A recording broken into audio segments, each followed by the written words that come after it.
They say beauty is pain. But in the ancient world of the Maya and Aztecs, beauty was pain and blood and bone reshaping and beetle shells and the occasional whiff of human sacrifice.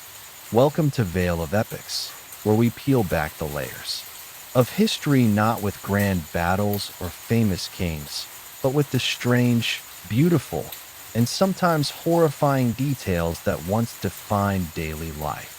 And today, we're talking about beauty, but not the kind that comes in a little plastic bottle or that gets filtered on your phone. No, this is the kind of beauty that starts when you're an infant and someone begins strapping boards to your head to reshape your skull. The kind that requires you to let a man with a sharpened obsidian blade drill a hole into your front teeth. The kind that involves painting your face with crushed insects and proudly wearing a boulder-sized earring through your nose. Sound extreme? That's because it was. But to the Maya and the Aztecs, it wasn't vanity. It was devotion. It was identity. And in many cases, it was survival. Because in their world, how you looked wasn't just about looking good. It was a statement of your place in the cosmos, a signal to the gods, to society, and to yourself. A painted face could be a prayer. A jeweled tooth could be a sign of nobility. And a flattened forehead? That could be your ticket into the upper class. So tonight, as the world outside quiets down and the darkness settles in, let's go back, not to castles or cathedrals, but to steamy temples, jungle cities, and marketplaces bursting with color and incense. Let's meet the women and men who painted their faces, reshaped their bodies, and endured pain in pursuit of a beauty standard entirely alien and entirely theirs. Because to understand what it meant to be beautiful in Maya or Aztec society, you need to be ready to bleed, and you need to start with the bones. Imagine being born into a world where your first rite of passage isn't a name, a cradle song, or even your mother's touch, but a set of wooden planks pressed firmly against your skull. Day after day, month after month, you don't remember the first time it happened, of course. You were barely out of the womb. But your parents knew, your elders knew, and the gods were watching. Because in the ancient Maya world, a perfectly round head was not ideal. It was common, undesirable, a blank slate, but a sloped, elongated, flattened forehead?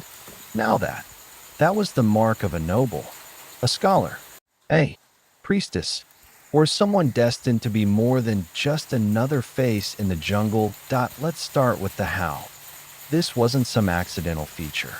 Maya parents, particularly those of the elite class, engaged in a practice known today as cranial modification. It sounds clinical, almost sterile, but it was anything but. A baby's head, still soft and pliable in the early months of life, was gently, or not so gently, sandwiched between two flat boards or wrapped with tight cloth bindings. The pressure was consistent and persistent. Left alone, a child's skull would round out naturally, but under compression, the shape of the cranium would elongate upward and backward, creating a sloping, alien-like profile. It wasn't random. There were shapes and categories, names for the ideal forms. The tabular erect, with a tall, upward slope, the tabular oblique, with a backward tilt, and the most sought after, the shape that mirrored the noble maize god, their deity of agriculture, life, and fertility, because beauty wasn't just physical, it was sacred. And in the Maya cosmos, to look like a god was to please one. You're probably wondering, did it hurt? The short answer, we don't really know. Infants can't tell us what they remember, and the archaeological record doesn't contain baby diaries. But what we do know is this: the human skull is astonishingly malleable in the first few months of life. The bones haven't fused yet, the tissues are soft, and with enough care, the process might have been uncomfortable, but not traumatic. Except, not every parent was gentle, and not every outcome was clean. Archaeologists have uncovered numerous skulls showing evidence of excessive compression, distorted eye sockets, pressure lesions, and even reduced cranial volume in some cases. Like any beauty practice pushed too far, the risks were real, but to the Maya, the rewards were greater. You see, this wasn't just a fashion trend that a flattened skull was a badge of status. A literal sign carved into your body before you could even walk. Asterisk in elite Maya society, you didn't just wear gold or fine cloth to show your status. You were gold. Your very body was a canvas. And if you walked into court with a naturally round skull, people would stare, whisper, judge, because deformity wasn't disfigurement. It was refinement. Think of it like a medieval coat of arms. Except it was your forehead, and the messages it sent were loud and clear. My parents were rich enough to reshape me. My family is noble. I am destined for greatness.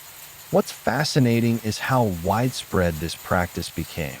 Even beyond royalty, priests, scribes, astronomers, many of them bore the same cranial shapes as nobles. And this tells us something deeper about Maya society. Beauty wasn't about vanity. It was about role. The people who needed to look like gods weren't just the ones in charge. They were the thinkers, the intercessors, the ones whose appearance signaled their connection to the divine. Whether you were reading the stars or interpreting dreams, it helped to do it with a divine-looking head. Let's return for a moment to that image of the maize god, Hunahpu. As he was called in the Popol Vuh, the great Maya creation myth, that he is often depicted with a tall, sloping forehead and a perfectly stylized profile. No wrinkles, no blemishes, no human flaws, just serenity, symmetry, and sacred geometry. When parents shaped their child's head to mirror this figure, they weren't just chasing beauty, they were chasing divinity. They were saying to the world, this child belongs to the cosmic order. They are in harmony with the gods. And in a culture where life and death were tightly interwoven with spiritual meaning, where crops failed or thrived based on celestial cycles, looking divine could mean living well. But as with all things sacred and social, beauty had a dark undercurrent. For every child lovingly bound with wooden boards, there were others, many others, left with round, natural skulls. These were the children of farmers, of craftsmen, of the vast underlayer of Maya society that lived without temples or fine jade. And though they were not punished for it, they were quietly marked. A rounded skull could be enough to define your entire life trajectory, from where you sat in ceremonies, to who you were allowed to marry, to whether your words were even heard in the council. The head became a kind of passport or a barrier. It didn't matter what your heart held or your mind could imagine. If your silhouette didn't match the ideal, your place was lower. You were common, earthbound, perhaps even forgotten. This distinction was deeply woven into the rituals of daily life. Imagine a festival day in a great Maya city like Tikal or Palenque. The elites would stride through the plazas in vivid cotton robes, their heads towering, elongated, adorned with plumed headdresses that only emphasized their otherworldly profiles. Commoners would watch from the sides, not with anger, but with reverence. This was the order of things. This was how it had always been. And so, mothers in smaller villages began to imitate what they saw in the cities. They gathered wood scraps, tied cloth, pressed their babies' heads too, hoping, perhaps, that their child might rise, might become something more.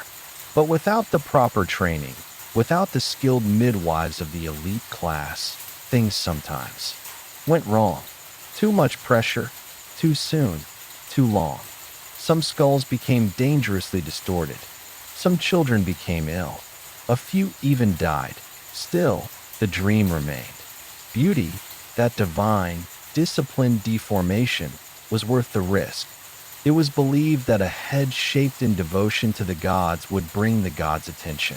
A flattened skull was like an antenna, drawing down blessings, visions, favor, and in a world where drought or famine could arrive without warning, who wouldn't do everything they could to appease the forces above? Interestingly, not all regions of the Maya world shared the same obsession. In the southern lowlands, especially in the classic period, cranial modification was nearly universal among the elite. But in the highlands, and in later post-classic centers like Mayapan, the practice began to fade. Some scholars believe this shift reflected political changes, as older religious ideals gave way to more militarized, pragmatic rule. The need to look like a god lessened. Others think it may have simply become unfashionable, replaced by other markers of identity, like tattoos or body paint or scarification. But even when the boards were put away, the memory of the divine skull lingered. It showed up in art, in pottery, in murals. Deities were still drawn with sloping foreheads. Heroes of myth still bore the divine shape. The idea of cranial beauty outlived the practice. And that's perhaps the most powerful part of all, because what we're looking at here isn't just a cultural quirk.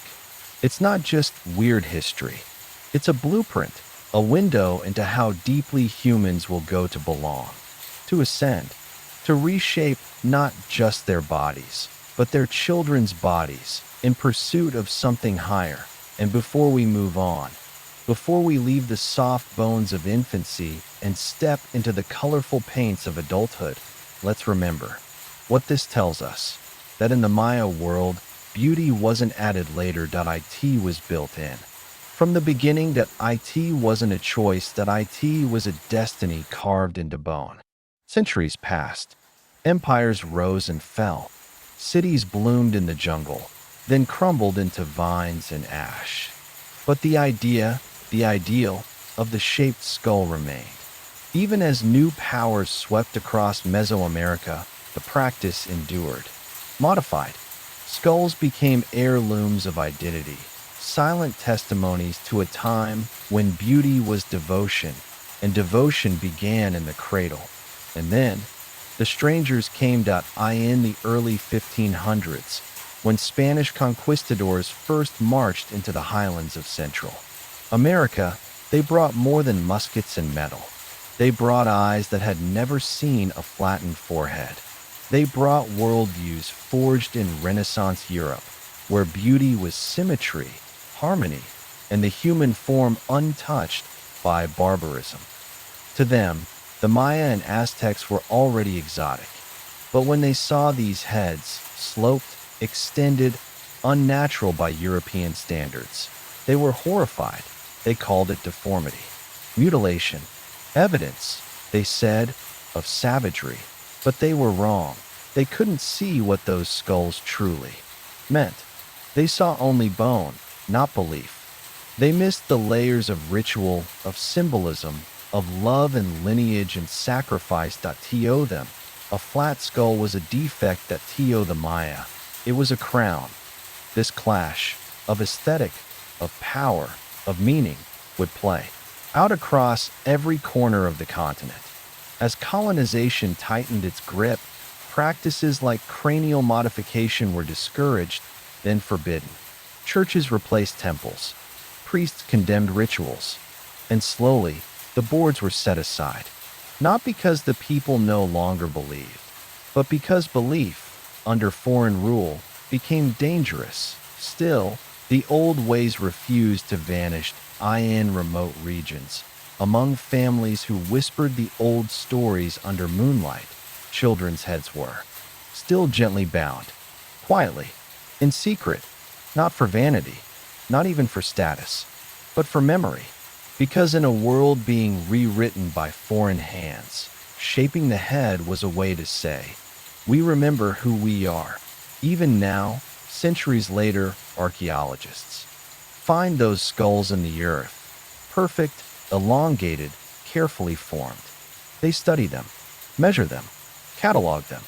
But to those who shaped them, these weren't artifacts, they were portraits, sculptures of devotion, proof that beauty was not just skin deep, it was bone deep, and perhaps, when we look at them, today, with modern eyes, with soft astonishment, we catch a glimpse of what beauty once meant. That it wasn't effortless. It wasn't natural. That it was earned, sculpted, endured. And so we end this first part of our journey here, in the cradle, at the bone, with the shaping of a head not to stand out, but to belong. Because before paint touched skin, before gold hung from noses, before beetles became mascara and jade became eyeliner, beauty began in the skull. But let's not fool ourselves into thinking this was uniquely Maya. Humanity, across every continent and era, has reshaped itself in the name of beauty, or the divine, or both. In ancient China, young girls' feet were broken and bound so tightly they became lotus buds. In Europe, corsets cinched waists to unnatural proportions, rearranging ribs and crushing organs. In Ethiopia's Omo Valley, lips were stretched with clay plates the size of saucers. And in modern times, we pay surgeons to break our noses, to slice skin, to pull, inject, rearrange, all to get closer to some ideal. So no, the Maya were not strange. They were human. But what made them extraordinary was not the act of reshaping. It was the reason behind in their world. Form was never just flesh. The body was a temple, not metaphorically, but literally. A shaped head wasn't simply attractive. It was cosmically aligned. It echoed sacred geometry, the arc of the maize stalk, the profile of the gods themselves. Every curve, every angle, was meant to resonate with the rhythm of the universe. Your body was a message, and if shaped correctly, the gods could read it. Now imagine growing up in that context, where every glance in the mirror is not about self-doubt or pride, but about purpose, where your altered skull is not a flaw or even an improvement, but a calling. You don't wish you looked like someone else. You already do. The maize god, the skywalkers, the divine ancestors. And imagine how that shaped not just your appearance, but your being. You walked taller, not because your head was longer, but because it meant something. Because you had been shaped with intention, with faith. Because your family believed in your future so strongly, they inscribed it into your bones before you ever spoke a word. There's a kind of haunting beauty in that. But of course, not all outcomes were noble. Some children may have suffered, subtly or deeply. Some parents may have pushed too far. And not everyone who bore the shape lived up to its promise. Power has a way of corrupting even the most sacred symbols. There were surely charlatans, false priests, self-proclaimed nobles who wore the skull but lacked the spirit. And over time, as cities collapsed and hierarchies fractured, the shape began to mean less, until the day it meant nothing at all. Today, when people see those elongated skulls in museums, they often react with unease. It looks alien, they say, unnatural, and perhaps it does. But that discomfort is a mirror, a reflection of how much our modern world has narrowed the definition of beauty, of normal, of worthy. We forget how malleable we are, not just in body, but in belief, because ultimately, the Maya skull is not just a symbol of beauty, it's a symbol of choice, a radical decision made by families to belong to a different order of reality, to see the body as sacred space, to treat the human form not as a given, but as a gift, one that could be molded into something greater. And when we look at those skulls now, centuries later, we are not just looking at a head, that we're looking at a prayer, pressed gently between two boards, day after day. A soft, wordless hope that to change the shape of the child was to open the gates of heaven. And so the child slept, unaware, dreaming beneath the weight of wood and intention. becoming, slowly, beautifully, someone the gods might notice. But the story doesn't end in the cradle that lets fast forward, not just years, but a lifetime in miniature. The child, once so small that their head fits snugly between boards, has grown. The bones have set. The skull is no longer soft, but firm, proud, defined. The shaping is done, but the transformation? That's only just begun. Now imagine the day of their coming-of-age ceremony. The plaza is alive, drums echoing like 1,000 heartbeats, incense curling in thick spirals toward the gods. Elders chant the names of ancestors long gone, while mothers press woven cloths into the hands of their children, symbols of the life they now inherit. But all eyes are drawn to one figure. The youth steps forward, barefoot, painted in ceremonial red, their head elongated and glistening in the morning light. On it rests a crown of quetzal feathers, not because they are royal, but because they are ready to take on the duties of their people, ready to carry not just the weight of tradition, but the shape of it, carved into their very bones. Priests circle them, chanting. A bowl of copal is lifted, a blessing murmured, then silence. The youth bows, slowly, gracefully, and in that moment, the shape of their skull, once a soft, abstract hope, becomes a declaration, a contract, a living symbol that says, I am of this world, and I am of the gods. I am human, and more. You see, for the Maya and the Aztec, beauty was never vanity. It wasn't decoration. It was declaration. To be beautiful was to be aligned with the earth, with the sky, with the ancestral flow of blood, bone, and time. And nowhere was that alignment more clearly etched than in the shape of the head. The first canvas, the original altar, the bone-deep beginning of a life lived in rhythm with the sacred in a way. It was the truest form of makeup, not painted, not washed off, but sculpted once, forever, and now, as we leave behind the realm of bone, we step into the realm of skin, where beauty will take on new forms, still divine, still deliberate, but more dazzling, more visible. Where crushed, beetles and powdered jade will coat the face like armor, where eyebrows will be scraped, teeth filed, cheeks dyed, lips glossed in sap and smoke and starlight. Because if the skull was the seed, then makeup. Oh, makeup was the bloom. If the skull was the canvas, then the paint was the poetry. And in Mesoamerica, beauty didn't whisper, it sang. You could see it from afar, across a crowded plaza, through the rising smoke of incense and roasted maize. The faces of Maya and Aztec nobles didn't blend into the crowd. They shimmered. Red ochre, black resin, brilliant jade powder, all swirling across cheekbones, brows, lips, and eyelids.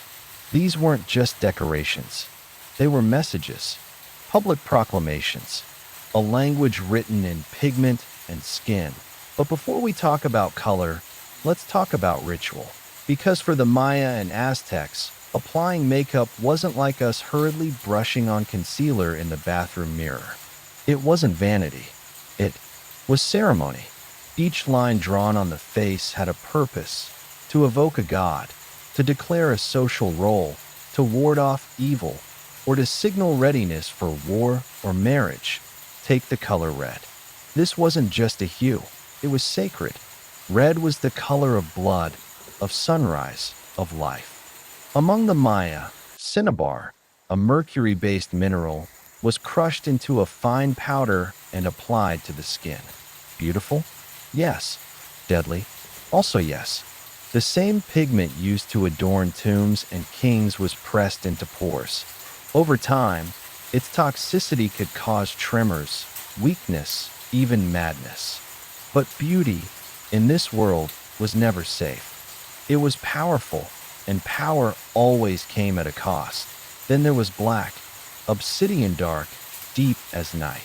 It could be made from soot, charcoal, or powdered resin. Warriors would smear it in thick bands across their faces, like war paint and shadow. Priests painted their whole bodies black during certain rituals, becoming walking silhouettes, both feared and revered. Black was mystery, death, transformation. To wear black was to step into the realm of the divine or the damned. White wasn't pure. It was ghostly, made from lime or ground bone. It symbolized coldness, death, or mourning. In some rituals, a full white painted face made a person appear like a spirit, especially during sacrificial ceremonies. Imagine a woman or youth stepping forth, face pale and blank as moonlight, surrounded by drums. It wasn't just dramatic. It was terrifying, intentionally so. And then there was yellow, the color of maize, the giver of life. A yellow-painted face was a nod to the gods who fed humanity, who bled themselves to birth mankind. Some Maya and Aztec elites would dust their faces with pulverized marigold petals or yellow ochre, bringing harvest into human form. You didn't just wear yellow. You became the maize. But perhaps the most striking of all was blue dada, blue. So rare, so sacred, so ominous. Maya blue wasn't easy to make. It required indigo dye, extracted from fermented leaves, mixed with palygorskite clay, a process so complex that modern chemists are still amazed by it. The result was a pigment that never faded. It adorned temple murals, codices, and human bodies, especially during sacrifice. Yes, blue was divine, and sometimes deadly. Victims offered to the gods were often painted head to toe in brilliant turquoise. Their faces, their chests, even their tongues, turned azure in the rising sun. To be blue was to be chosen, to be beautiful one last time. But how were these pigments applied? With brushes? Fingers? Something more elaborate? Enter tools of transformation to eye in the dressing quarters of noble homes. Obsidian mirrors reflected not just faces, but destinies. People used small wooden sticks, animal hair brushes, even bird bones to draw thin, precise lines. Some pigments were stored in hollowed-out shells or tiny ceramic bowls, adorned with carvings of gods or animals. Makeup wasn't kept in plastic compacts. It lived in sacred vessels. Even the act of painting the face followed a strict order. Start with the cheeks, then the forehead, then the chin, each area governed by a different spirit or symbolic force. Some lines curved like serpent bodies, others mimicked the rays of the sun, and in many cases, patterns were dictated by status. A commoner could not wear the same markings as a priest or noblewoman. But there was one beauty tool that truly defied modern expectations. Insects. Yes, insects. Specifically, the cochineal beetle. Tiny, crimson, and thriving on prickly pear. Cacti, these bugs were harvested, crushed, and dried into powder. When mixed with water or animal fat, they produced a red so intense that even European royalty would later crave it. The Aztecs and Maya. Cochineal was precious. It wasn't just makeup. It was tribute. Entire villages paid their taxes in bags of red insect dust. A wealthy noble might coat their lips or cheeks in beetle juice, not only to look beautiful, but to look expensive. And it worked that a perfectly painted face meant discipline. Wealth. Power. You weren't just attractive. You were respected. Your colors spoke for you, even when your mouth stayed silent. But if the colors spoke, then the shapes screamed. Lines weren't drawn at random. In the mirror of the obsidian, each curve was a story, each angle a code. To the untrained eye, a woman's painted brow might seem like a simple sweep of red. But to her society, it was a declaration of marriage, of motherhood, of lineage. A zigzag down the jaw might indicate warrior blood. A sunburst over the forehead, a direct invocation of the maize god. Face paint was a language, one only the initiated could read. And speaking of language, let's not forget who got to speak, because in this world of living canvases, men and women painted differently, but both painted. Among the Maya, women often emphasized their cheeks and lips, while men, especially warriors and nobles, focused on eyes, foreheads, and jaws. A woman's red cheek might signal fertility. A man's darkened jaw could project ferocity. But the difference was not just anatomical. It was political. Beauty here was gendered, and more than that, it was controlled. For instance, Aztec young women were trained in Kalmakak schools, where appearance was tightly regulated. They learned how to paint their faces just enough to show respect, but not so much as to seem vain. A girl who overpainted her lips might be reprimanded, seen as promiscuous, a danger to family honor. A boy who painted his eyes without being a warrior could be ridiculed, or worse, punished. While beauty offered power, it also demanded obedience. Makeup was not a rebellion. It was a uniform, and yet, for some, it became a path to transcendence. Imagine a temple priestess, old yet unbent, her face a mask of gold dust and black ash. She has outlived her peers. She wears no jewels. She is the jewel. Her skin is aged, but glowing with power. When she speaks, younger women listen, because she has mastered the art of visibility without excess. Her makeup isn't decoration. It's memory, layer upon layer of her life. Weddings, funerals, harvests, storms, pressed into her skin with pigments no longer sold in markets, but remembered only in dreams. Now contrast her with a warrior, newly painted for his first battle. His face is striped with jaguar markings, black and orange, fierce and angular. His eyes are rimmed with soot. He smells of resin and sweat and fear. His face is beautiful, yes, but not in the soft, delicate way we might think. It is beauty, as intimidation, a signal to the enemy. You are not facing a man. You are facing a force. In the end, both priestess and warrior were the same truth. Makeup was never about looking better. It was about becoming other. And for the Maya and the Aztec, transformation was the holiest act of all. But all this raises a strange question, one that echoes through time. Did they see beauty the way we do? It's tempting to say no. That our Instagram-driven, filter-filled, perfection-obsessed modern world is too far removed. That they, in their temples and jungles and cities of stone, saw beauty as ritual, not ego. But maybe not entirely. After all, the Aztecs had a word, tlazacamity, meaning both thank you and I love you, but often used after complimenting someone's appearance. They had poems written to the fleetingness of youth, the ache of desire, the sweetness of an adorned face glimpsed in moonlight. One poet wrote, like the petals of a flower, your face is painted with joy, but it will fall, like all things. That's not so different, is it? The Maya, too, understood vanity. Kings had their faces carved into stone steely, not just to be remembered, but to be admired. Nobles posed with their finest paints and feathers for murals that still remain. Some spend hours each morning painting themselves, not for gods, not for war, but for court.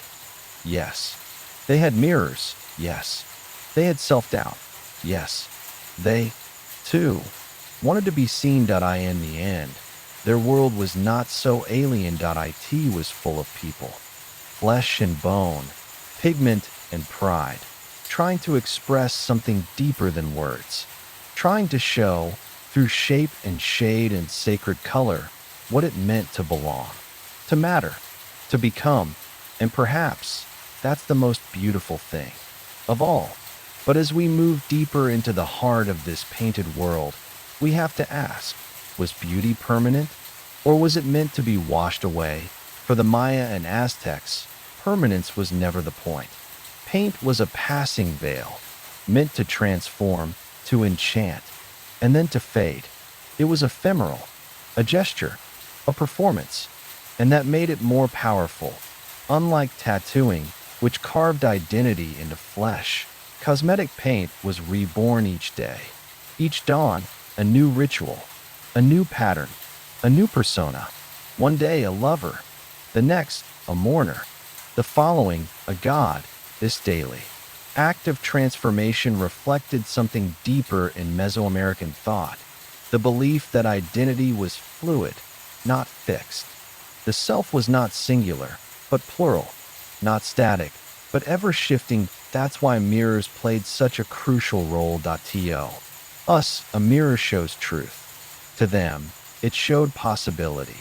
Obsidian mirrors, polished to a black reflective sheen, were believed to be portals, not just for seeing oneself, but for glimpsing other realms. The god Tezcatlipoca, smoking mirror, was the patron of sorcery, conflict, and change. To look into a mirror was to face him, and perhaps to become something else entirely. When a young woman dabbed red pigment onto her lips while gazing into that dark mirror, she wasn't just making herself pretty. She was calling a spirit. She was inviting power. She was participating in a mythology older than the city she lived in. And yet, even then, she probably worried. Is it too much? Will he like it? Will she envy me? Because even beneath layers of cosmology, theology, and empire, humans are still humans. Which brings us to perhaps the most overlooked but telling sign of beauty. Envy. In many Maya and Aztec myths, envy leads to transformation, to ruin, to death. One woman's beauty causes another to cast spells. A priestess becomes too radiant and is turned into a flower. A noble's glowing face earns the wrath of the gods. This isn't just superstition, it's a warning. Beauty is a flame, and flame draws eyes. And some of those eyes will burn. Balance was everything. Too little paint? You were disrespectful. Too much?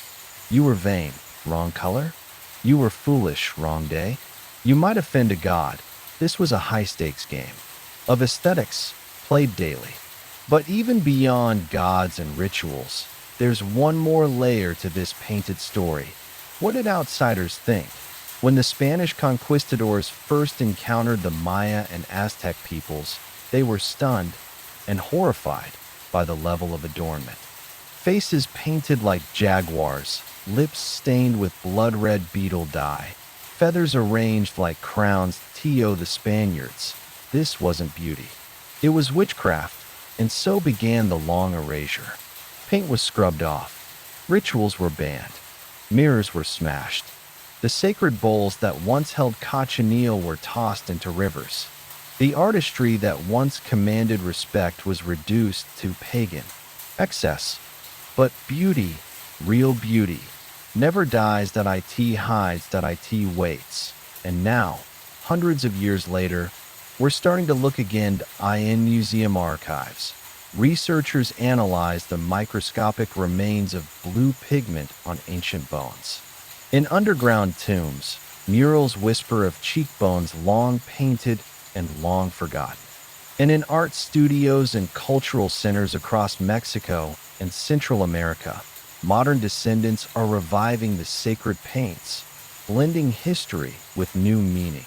They paint, not to please gods or emperors, but to reclaim something stolen. To say, we are still here. We still see beauty. We still remember.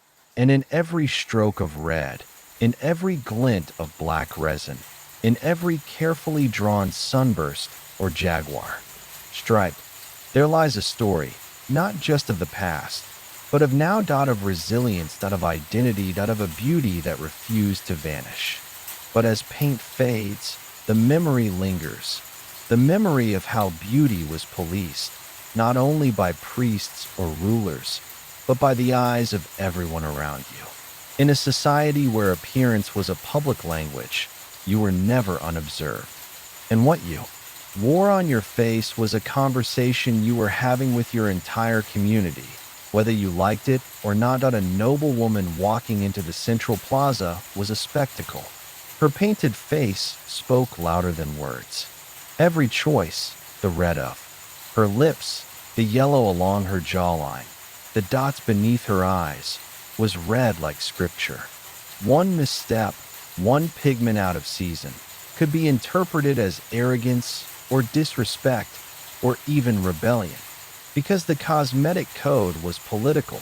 Just like colors on a military banner or carvings on a temple, the cosmetics of a person declared where they belonged.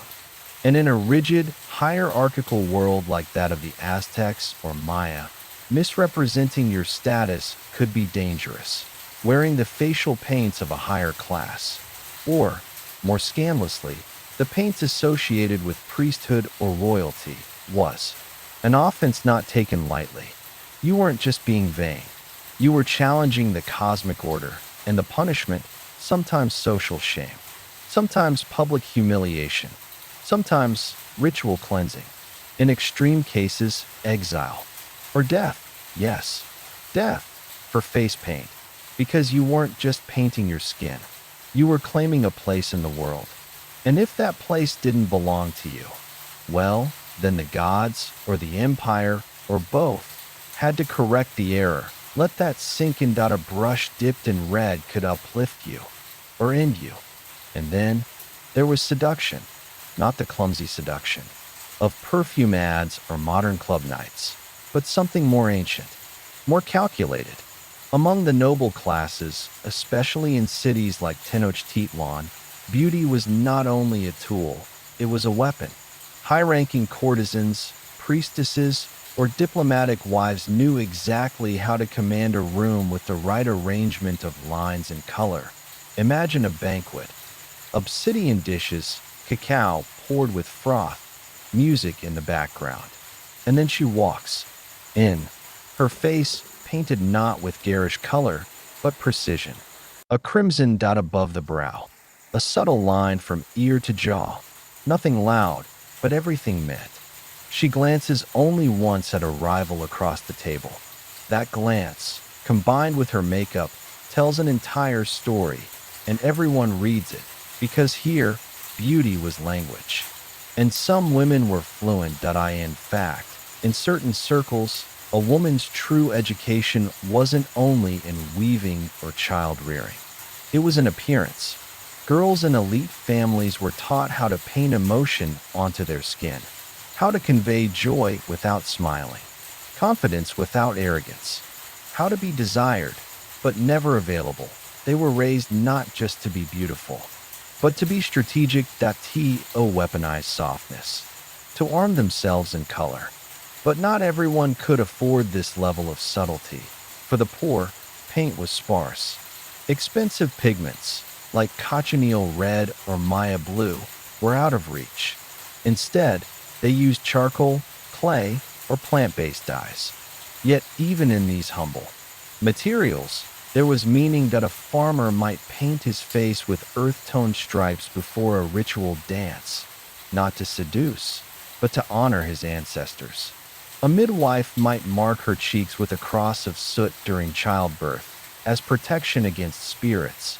This was not luxury. It was necessity. It was belief. And that, in a strange way, made it more honest, because for the lower classes, paint wasn't about fashion or status or palace intrigue. It was about survival, about appeasing gods, protecting families, marking the rhythms of life and death. Their beauty rituals were raw, sacred, urgent. In their world, makeup was not indulgence. It was prayer. So, in every layer, noble or commoner, priest or peasant, we see the same truth. Beauty was not a surface game. It was a worldview. A deeply coded system of symbols and signals. a mirror of belief, a canvas for emotion, a battlefield of desire, a map of identity, a contract with the divine, and most of all, it was fragile, like the paint itself. It could crack, smear, wash away in rain or tears or sweat. But while it lasted, it carried the weight of an empire, and maybe that's the most haunting kind of beauty, the kind that disappears but never stops speaking. Asterisk, they say a smile is the most universal expression of humanity. But in the world of the Maya and the Aztecs, that smile wasn't just charming, it was sculpted, engineered, sometimes even bejeweled, because for these ancient civilizations, the mouth was not simply a tool for eating or speaking. It was a display case, a canvas, a spiritual channel, and most importantly, a social signal. Let's start with something that may make your modern molars ache: tooth filing. Yes, the Maya and other Mesoamerican cultures practiced the deliberate shaping of teeth, often during adolescence. But this wasn't about hygiene, it was about identity. Teeth were filed into points, not unlike tiny fangs, or into intricate shapes like a T, an inverted U, or even into serpentine forms. Imagine a young noble smiling, revealing not straight white teeth, but a gleaming row of precisely sharpened triangles. The untrained eye, it might look monstrous. But within their culture, it was magnificent. It was elite. It was beautiful, and sometimes it glittered because they didn't stop at filing.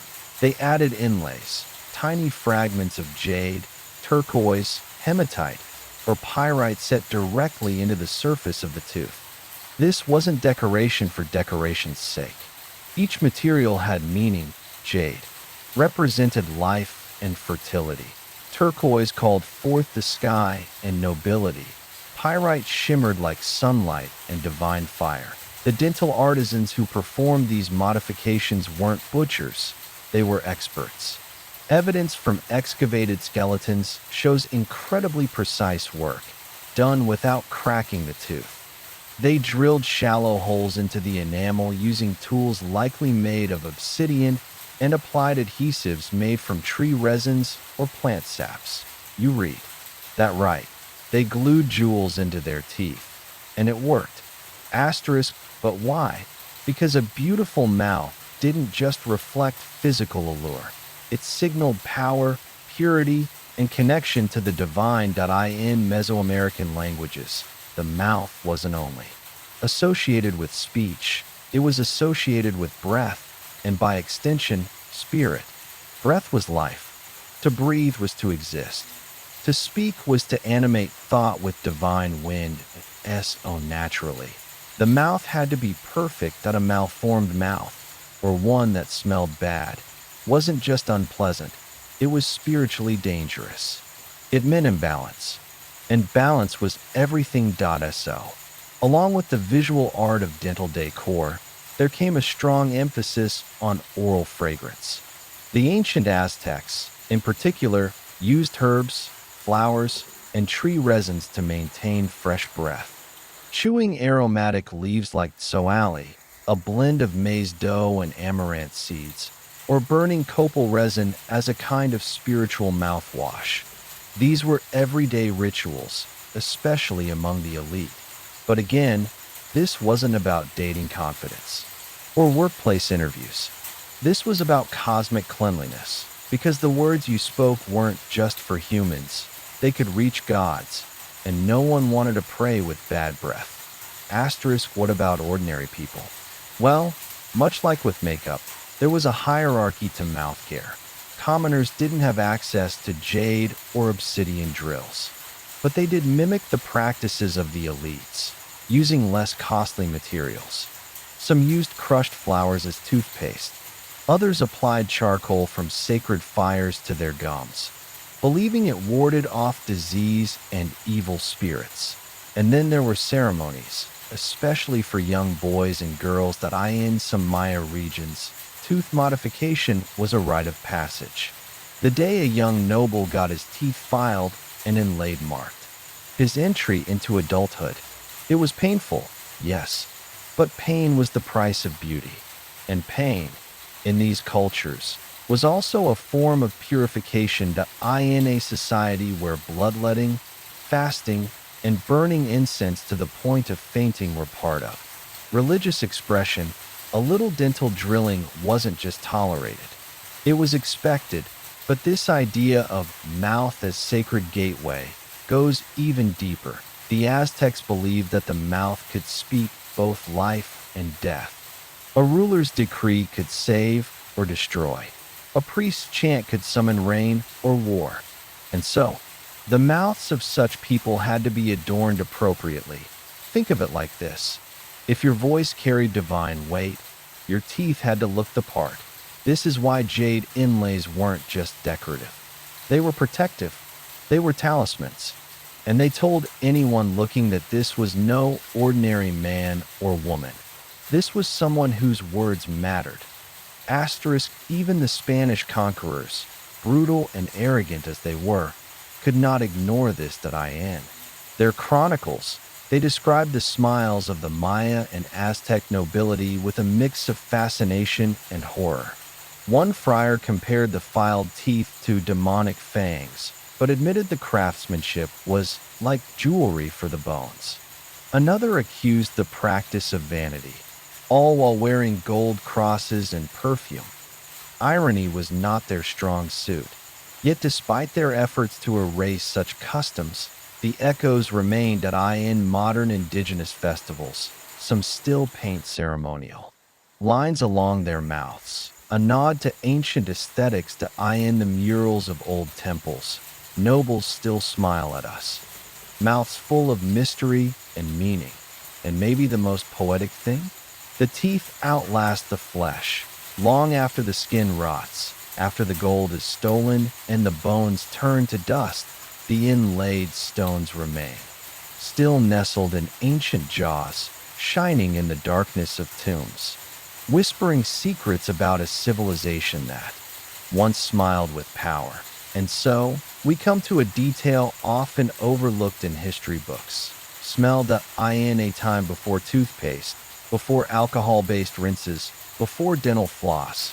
How did the people of Tenochtitlan or Palenque walk into courtrooms and rituals with a mouth that spoke sweetness? The answer was botanical alchemy. Both Maya and Aztec cultures placed immense importance on scent, not only for the mouth, but for the entire body. But the mouth was special. Why? Because it was the origin of the word, and the word was sacred. Thus, breath had to be purified. They chewed copal resin, the hardened sap of a sacred tree, both fragrant and antimicrobial. They used crushed mint, vanilla orchid pods, cacao husk, and even fragrant flowers like Taxicitl to create herbal pastes for freshening the mouth. Sometimes, they'd chew blossoms before a ceremony, letting the scent rise as they chanted to the gods. This wasn't cosmetic. This was preparation for communion. Think of it as divine hygiene, the idea that your breath should be sweet enough for the gods to accept your words. Asterisk, and the symbolism didn't stop there. In Nahuatl, the Aztec language, the phrase inistli, in Yalotl, literally the face, the heart, was used to describe a person's essence. But they believed the mouth was where this essence emerged into the world, not just in speech, but in scent, in breath, in presence, which brings us to the most poetic layer, the mouth as a temple. Imagine it, the teeth like sacred stones, the lips like the carved entrance to a shrine, the breath like incense rising from within. Each word you spoke was an offering. And so, to beautify the mouth was not vanity. It was devotion, a way of honoring the gods who gave speech, a way of becoming worthy of the power that lived inside you. Even warriors, before battle, would chew herbs to sweeten the breath of courage. Some would paint their lips with charcoal and spice to invoke death, not as fear, but as an ally. A well-prepared warrior did not just wield a weapon, He smelled ready to die. Asterisk. And this was not limited to nobles and soldiers. Midwives did it before childbirth. Farmers did it before planting season. Priests did it every morning. Before speaking the calendar's name aloud, it was as if they believed that no sacred word should be spoken from a stale mouth. Now, you might laugh. After all, we live in a world of gum and mouthwash and mini marketing. But here's the difference. We freshen breath for social ease. They did it for cosmic harmony. And perhaps that's the most humbling takeaway that in a world before electric lights, before plastic toothbrushes, before the industrial flavoring of everything, the people of Mesoamerica looked at the body and said, if I am to speak to gods, let me be fragrant, let me be radiant, let my mouth shine like jade and smell like the jungle in bloom. That's not hygiene, that's poetry. And in that poetry, we find a civilization far more refined, more intentional, and more spiritually attuned than most of us today dare to imagine. The next time someone tells you ancient people were primitive, show them the smile of a Maya queen or the breath of an Aztec priest, and ask them if they are ready to speak to gods. Asterisk, close your eyes and imagine this.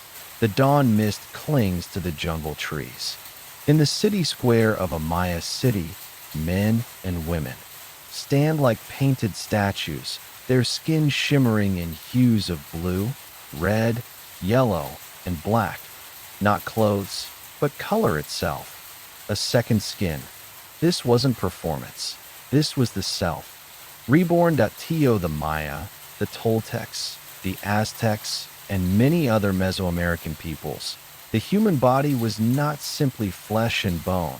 It was a cosmic canvas, a sacred instrument, an altar that had to be prepared before approaching gods, spirits, and even other humans.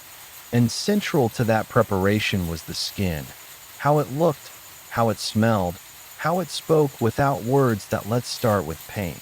The Maya were masters of color.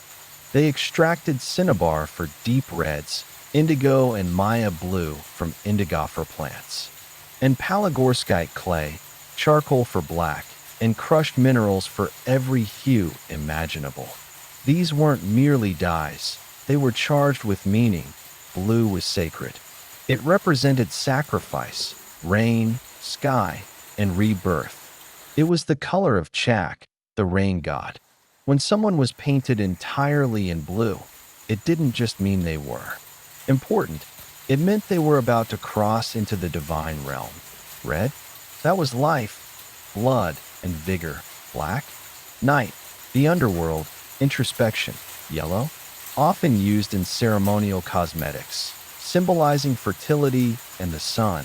And people didn't just use these pigments for special days. Elite women often applied light mineral pastes daily, sometimes to even out their complexion, but more often to transform their essence. Some painted geometric lines along their arms, legs, and chest. Others painted their entire body for weeks during festivals, replacing skin with symbol. Asterisk, then there was scent in Mesoamerican cosmology. To smell good was to exist in harmony. They made perfumed oils by steeping flowers, herbs, and even chili. In animal fats, these were rubbed into the skin, not just for pleasure, but to signal purity, status, and spiritual alignment. A priest would never perform a ritual without first cleansing the body in scented steam, often with copal, pine resin, or cacao shells. In Aztec courts, smell was so important that a foul odor could be grounds for insult or disgrace. The poet king, Nezahualcóyotl, once wrote that a woman's beauty was in her fragrance, a metaphor that was not metaphorical. That it's even recorded that nobles sent messengers wearing specific scents to deliver news, as if the aroma was part of the message. Think of it. News of a birth carried on the breath of crushed roses and vanilla. News of a death smelling faintly of bitter herbs and ash. That's not communication, that's ritualized atmosphere. Asterisk now, we can't talk about skin without mentioning tattoos and scarification, permanent alterations to the body that told stories, declared loyalties, or marked spiritual milestones.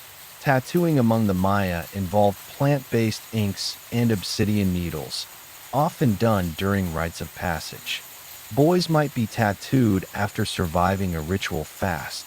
Girls, after first menstruation. Some tattoos showed clan symbols.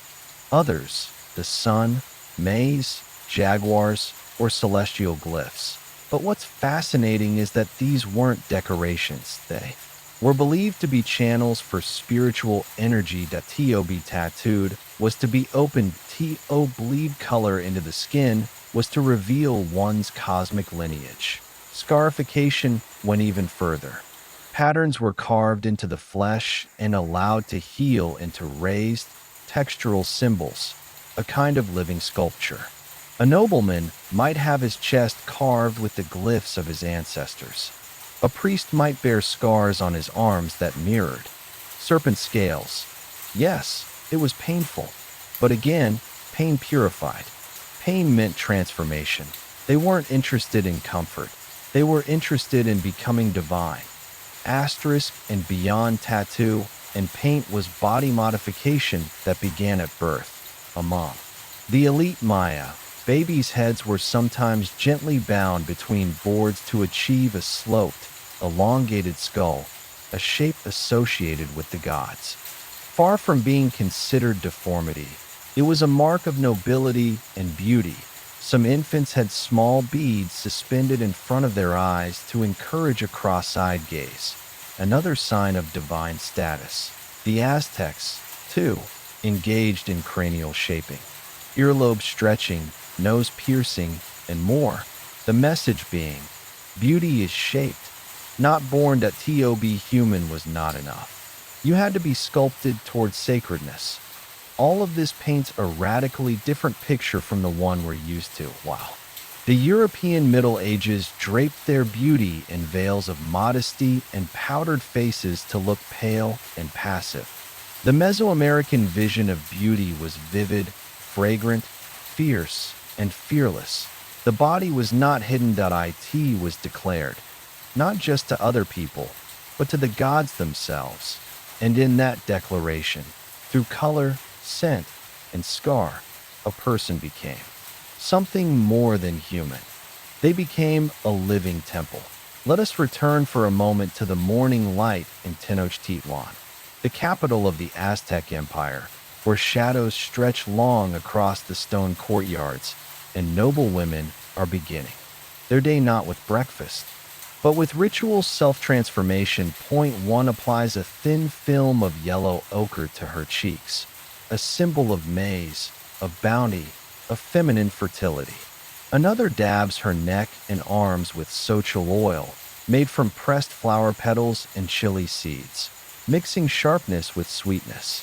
A third carefully paints spirals in red clay pigment on her chest, the mark of her family's lineage. Each gesture has meaning, each scent, a story. They aren't trying to impress. They are invoking, because in this world, the gods see you. Through color, not through language. And to walk through life without these visible signs was not simplicity, it was emptiness. It meant you had not claimed your place within the cosmic order. Among the Maya, it was even believed that color and scent could alter your fate. That a woman might apply a paste of crushed flowers and clay to avoid bad dreams. A warrior would bathe in smoke infused with dried bark and sap before battle, not just for luck, but to mask his human scent from the spirits of death. The body was not neutral. It was an instrument constantly tuned to the cosmic frequency. And skin? Skin was where you played the melody. Then there is the question of touch. In Mesoamerican medicine and spirituality, applying pigment or scent to the skin wasn't done casually. It was an act of healing, of invocation, of transfer. Elders might paint young initiates during rites of passage, pressing color into flesh as if transferring memory, identity, and destiny in one sweep of the hand. This wasn't vanity. This was ancestral choreography. Think of it this way. When a Maya high priest reached into his jar of blue paste to paint a novice's forehead, he wasn't just decorating. He was activating, aligning that person's body with the divine map of the heavens. The shape of a swirl might represent water, a triangle, a mountain, a single dot on the neck, a star to guide their path. The skin, therefore, became not just a surface, but a scroll, a living document, renewed each day. Asterisk, this is what makes Mesoamerican aesthetics so radically different from our in today's world. We see the body as something to preserve, smooth, neutral, symmetrical. We chase invisibility, the hidden pores, the airbrushed perfection, the illusion of flawlessness. But to the Maya and Aztecs, beauty was a declaration. The body was meant to be seen, not in its natural form, but in its ritualized form. They didn't hide wrinkles. They carved meaning into their faces. They didn't fear blood. They saw it as a currency of life. They didn't worship youth. They revered the marked, painted, perfumed body that bore the history of a person's role in the cosmos. And perhaps the most breathtaking part, this transformation was daily. It wasn't reserved for weddings or ceremonies that to be painted, to be fragrant, to be aligned with color, was to be alive properly. It was, quite simply, the way one belonged to the world. And in the deeper spiritual layers, it went even further. Many believed that when you died, the way your body had been marked and scented in life would determine your journey in the afterlife. The smell of your skin might guide Xolotl, the soul-carrying deity, toward you in the mist. The color of your tattoos might be the beacon that told the lords of the underworld where you belonged. The shape of your scars might serve as your passport. Death, in other words, didn't erase the body story. It made that story matter even more. The perfume wasn't for lovers. It was for eternity. The color wasn't for style. It was for the cosmos. And so, when we look at a surviving mural of a woman with red spirals on her arms, or an obsidian statue showing a warrior painted blue, or a skull with stained teeth and layered pigment on the cheekbones, we are not seeing decoration. We are seeing a message, a prayer, a claim to identity that survived centuries of reign, conquest, and forgetting. A body that once said, I was here, I was sacred, I chose my colors, and I knew their meaning, I prepared myself for the gods, and I did not walk through the world in silence. But let us pause and ask, why all this devotion to color, scent, and the skin? What made these societies spend hours grinding pigments, boiling flower oils, enduring pain from needles and knives? Because for the peoples of Mesoamerica, the body was not personal. It was public, political, and cosmic in their worldview. Every human being was born into a web of forces, celestial alignments, ancestral spirits, social obligations, and divine expectations. And the only way to navigate that web, to survive it, thrive in it, was to become visible in the language that the gods understood. That language was symbol, and the body was the first, most important surface on which those symbols had to be inscribed. To walk around with unpainted skin, to emit no sacred fragrance, to bear no glyphs or scars, was not just plain. It was dangerously meaningless. It meant the universe didn't know who you were. People painted themselves not for vanity, but for recognition. From their community, yes, but more importantly, from the forces that governed rain, crop cycles, war, death, rebirth. A woman with golden dust on her collarbone was announcing herself as fertile, as solar, as sacred that a man with blue pigment on his arms was marking himself as a channel of sacrifice. A bringer of renewal. A child with spiral tattoos on her cheeks was not simply cute. She was protected by lineage, anchored in myth. This goes beyond aesthetic. This is ontological, a statement of being, and in moments of collective ritual. The new fire ceremony, the Day of the Dead, or the great spring festivals, the whole population would transform. Thousands of painted faces, thousands of perfumed bodies, the smell of copal and crushed marigolds hanging thick in the air. The result? A city that ceased to look human and instead began to resemble a living altar, a walking mural, a breathing myth. Asterisk, and perhaps the most extraordinary thing, this entire worldview survived. Through memory, through practice, through resistance, despite the arrival of Europeans, despite forced conversions, despite the burning of codices. Even centuries later, the descendants of these civilizations still remember that the body is sacred ground. Even today, in some indigenous Mexican and Guatemalan communities, traditional body paint is used in dance, scent in ritual cleansing, and tattoos to mark spiritual rebirth, not as echoes of the past, but as continuations of an ancient truth, that the body, when prepared with intention, is a message to the gods, a shield against chaos, and a beacon toward eternity. That in the spiritual imagination of the Maya and the Aztecs, the body was more than a container of the soul. It was a threshold, a ritual frontier between the seen and the unseen. And how you marked that threshold determined what was allowed to pass through. They believed that each person carried within them a tonality, an animating life force, a fragment of divine fire gifted by the gods. But that fire was fragile. It could be lost, polluted, stolen by evil winds, or confused in the chaotic dance of the cosmos. So the skin, the body's outer layer, became a shield, a filter, a guardian wall of meaning. By painting specific glyphs onto your skin, you were fortifying your soul.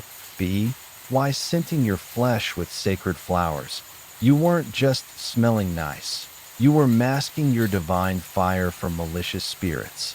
And by accepting pain, through tattoo, scar, or bloodletting, you were offering a signal to the gods that your tonality was still awake, alert, alive.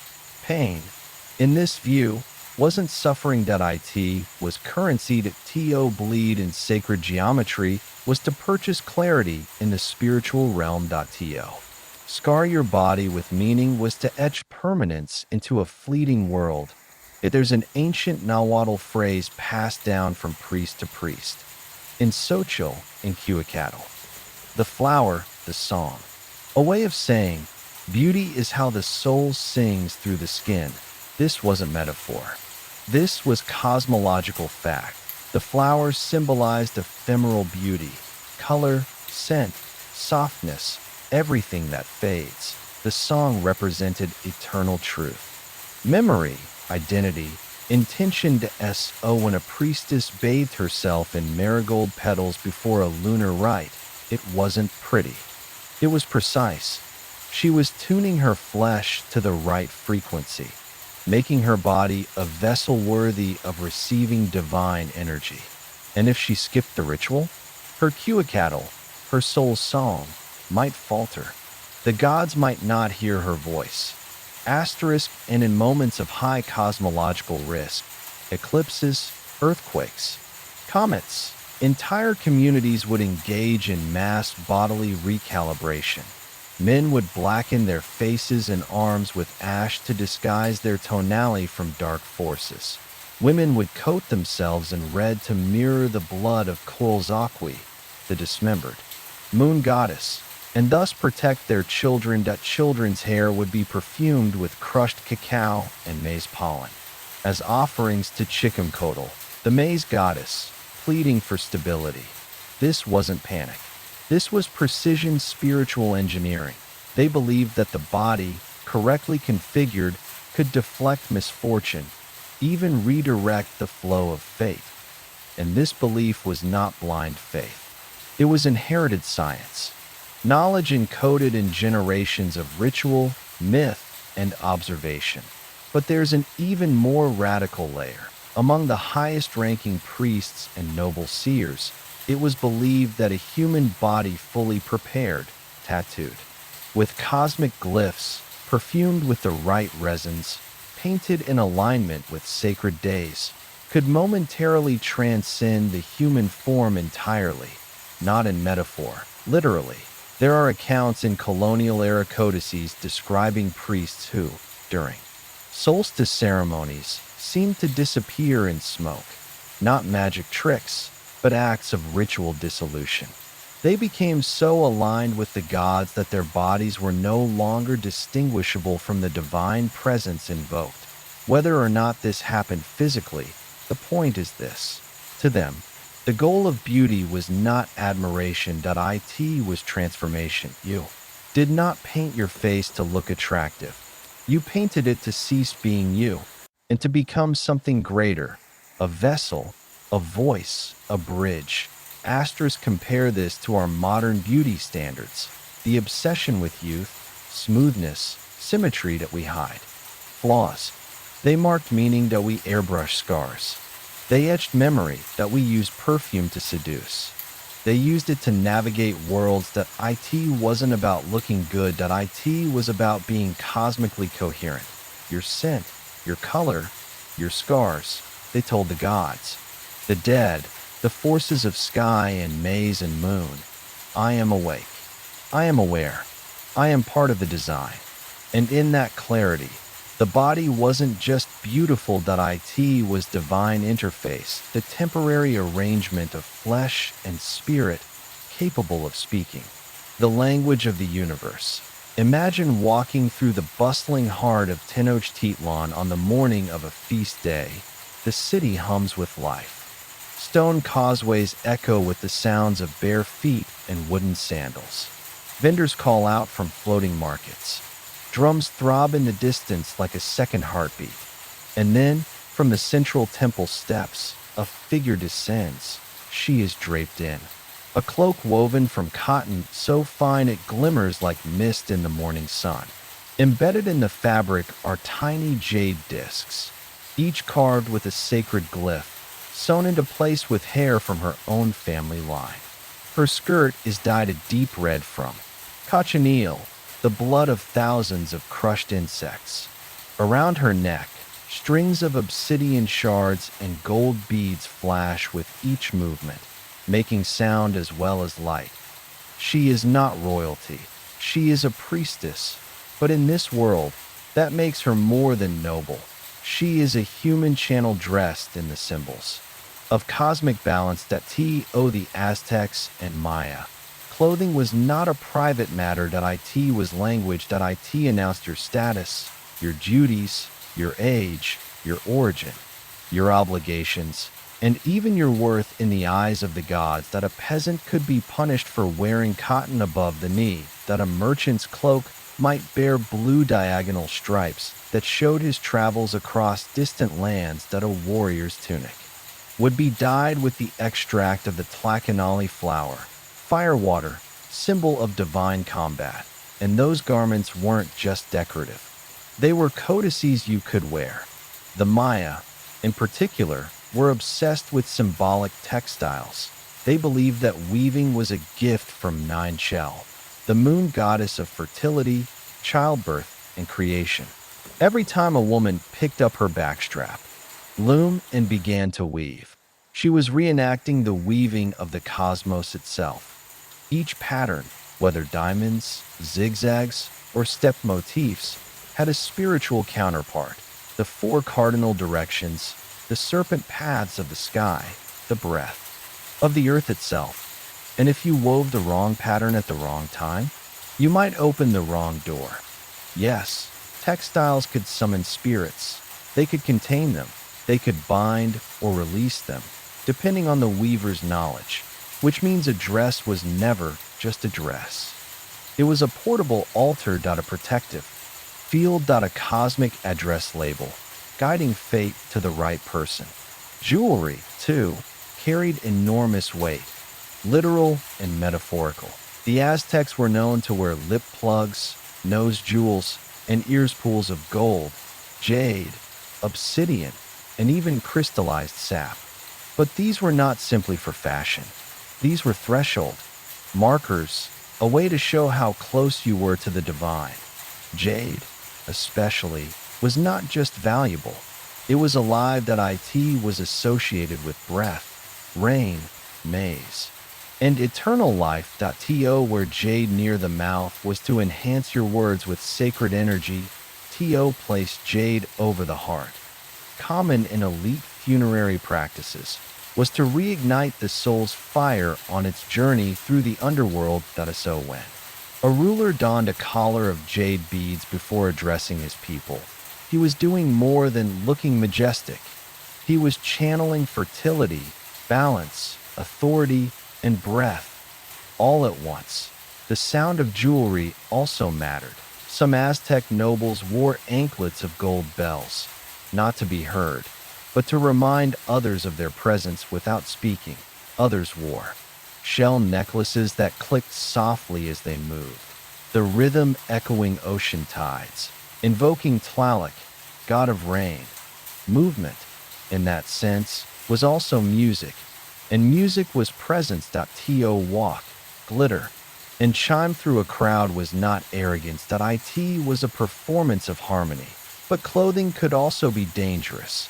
There were strict sumptuary laws in both Maya and Aztec societies. Only warriors of a certain rank could wear garments dyed with the blood red of cochineal.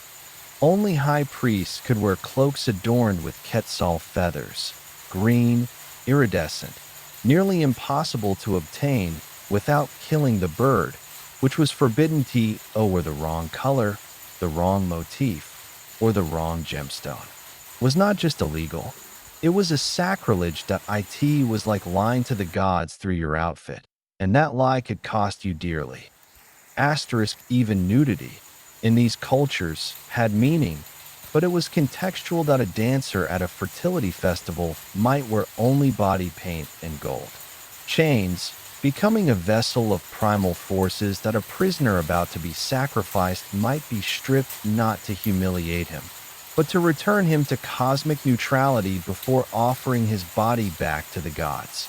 Children often went unclothed until a certain age, not from poverty, but because they had not yet received the responsibilities of the world. So in every case, what you wore or did not wear spoke volumes, and those volumes were read not only by your neighbors, but by the deities who ruled over maize, moonlight, and memory. In short, fashion in the Aztec and Maya worlds wasn't shallow. It was sacred semiotics, an elaborate dance between visibility and identity, silence and symbolism, luxury and law. And just like paint or perfume, every thread on your body told a story, sometimes of birth, sometimes of power, sometimes of death, and sometimes of a quiet prayer wrapped in feathers and gold. In the world of the Maya and Aztec, nothing was made just to look pretty. A tunic didn't just cover the body. A necklace wasn't just for charm. They were spiritual encryption systems, coded with geometry, color, material, and even sound. That's why when a woman chose to wear a hupel, a traditional woven blouse, she wasn't just picking a pattern that pleased her eyes. She was selecting a vibrational frequency, one aligned with her birth date, her family's guardian deity, or the lunar cycle governing agriculture in her region. Some motifs could only be woven on specific days. Some dyes could only be made from plants harvested at dawn after the first dew of the rainy season. In other words, the garment was alive. It breathed with the earth. It sang with the wind. And with every movement of the wearer, its sacred patterns would shift slightly, creating a visual ripple, a wordless prayer sent to the gods, the ancestors, and the forces of nature all around her. This was most clearly seen during Maya coming of age. Rituals. When a girl reached womanhood, usually around 13 or 14, she would receive a special hupil of adulthood, but it wasn't made by her mother. It had to be woven by her grandmother or a weaver chosen by a dream vision. In the dream, the weaver would see the correct symbols and colors for the girl, not just for her body, but for the destiny she was meant to carry on her back, because wearing the wrong hupil meant pulling in the wrong fate. Wearing the wrong color on the wrong lunar day could result in failed harvests, illness, or even loss of connection with one's ancestors that I in this world. Fashion was ritual, and ritual was a spiritual responsibility. For men, especially warriors and nobility, clothing was a form of symbolic warfare. When a soldier returned victorious, he earned the right to wear new colors or add animal insignias representing the power he'd acquired. If he had captured a high-ranking enemy, he might affix eagle feathers to his headdress, signaling that he now saw like the god Horus. But such honors were temporary. Should he fail in a future battle, those garments would be stripped from him. The sacred symbols would be burned immediately, erasing his legacy from divine memory. To wear a title one had not earned was no different than forging a divine miracle, and that was considered a serious crime. But nothing embodied the sacredness of fashion more than feathers. Among the Aztecs, especially the elite, feathers, particularly from quetzal, hummingbird, and scarlet macaw, were the most sacred of all materials, far more valuable than gold. Not just because they were beautiful or rare, but because feathers represented the soul's freedom, the ability to traverse the heavens, and the power to speak with the gods through the wind, an element believed to hold the breath of the cosmos. Create a feathered cloak of true ceremonial power. An artisan had to gather each quetzal feather without harming the bird. Killing one was blasphemy. Begin weaving only when the first winds of the season arrived from the east. Arrange every plume according to an ancient algorithm of color, each layout tied to a specific deity, which meant the cloak wasn't a garment. It was a divine formula, written in light and movement. Asterisk when the day of the ritual arrived. The one who wore that cloak stepped into the temple courtyard to the beat of drums and the trill of flutes. That person was no longer mortal that I in the eyes of the people. They were the incarnation of a god's aspect, where human flesh, sacred symbols, the universe, and beauty itself intertwined. Each flutter of the robe in the wind was a moment when the gods were stirred. Each glint of sunlight on the feathers became a cosmic flicker seen by mortal eyes. Beauty, in this world, was not about appeal. It was about alignment of the soul, precision of symbolism, and the resonance of the body with the structure of the cosmos. It wasn't about who wore what, but rather who is embodying which god today. In medieval Europe, jewelry was often about wealth, status, or faith. A crucifix here, a gold ring there, or perhaps a velvet cloak lined with fur. But in the world of the Maya and the Aztec, jewelry wasn't an accessory. It was an extension of the soul, a conduit for cosmic forces, and, at times, a dwelling place for the gods themselves. And this sacred connection started with something as simple as the human ear. In many ancient cultures, ear piercing was decorative. But for the peoples of Mesoamerica, especially the Maya, ear piercing, and more significantly, ear stretching, was a ritual of opening a spiritual gateway. The loops, plugs, or discs inserted were not fashion statements. They were frequency tuners, crafted from jade, bone, or obsidian, through which one could hear the voice of the gods. And why jade? Because jade wasn't just a precious stone. It was the stone of breath, of flowing water, of life force itself. In the Maya worldview, jade held the essence of rivers, mountains, and rain clouds. It couldn't simply be mined, it had to be revealed, often through the guidance of a shaman's dream. And only those chosen by vision, initiation, or lineage could wear it. Jade was living stone, and wearing it was a form of communion. Then there were the lips and teeth, sacred orifices of the body. Among the Aztec, the mouth was more than a tool for speech. It was a vessel for prayer, and thus it too was adorned. Teeth were sometimes filed into geometric points, but more strikingly, they were inlaid with gemstones, tiny dots of quartz or jade embedded into the enamel. These weren't dental novelties. They were acts of devotion, offerings that said, "May the words that pass through my mouth be worthy of the gods." In some ceremonies, a person's teeth would be lightly tapped with bamboo sticks to produce a faint rhythm, a kind of bone chime to call the spirits near. Necklaces were not mere decorations either. They were crafted from gold, bones, seashells, and even the teeth of jaguars, each chosen not for luxury, but for its spiritual resonance. The Maya, living inland, did not have oceans.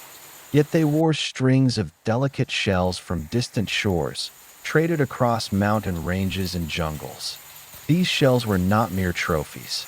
They were believed to carry the voice of the sea, allowing the wearer to hear the tides that, in agricultural societies, were crucial for understanding the cycle of water, fertility, and storm. For the Aztec, necklaces made from eagle talons, serpent heads, or miniature suns were reserved for those who had spilled blood, those who had given of themselves to keep the world turning. Wearing such an item marked you not only as a noble, but as one who had entered into divine death. So when you see an image of a Maya or Aztec person dressed in full regalia, don't call it ancient fashion. You're looking at a living cosmic map. The ears receive divine frequencies. The mouth offers sacred prayers. The skin reflects the colors of earth and storm. The teeth shimmer with lunar light, and every piece of adornment hums with encoded meaning. Jewelry, in this world, wasn't optional. It was a fragment of the universe, worn on the body so the gods could recognize their own. The more shells, bones, stones, and feathers one wore, the more spiritual channels they had opened, not a symbol of wealth, but of how many realms the soul had touched. If the Maya or Aztec body was a temple, then every item worn upon it was an offering. But beauty wasn't static. It moved. It shimmered. It shifted with the wind and danced with the body, turning every step into a dialogue between the wearer and the divine. That's why clothing, from feathered cloaks to layered skirts, was constructed not just for coverage or flair, but to interact with nature.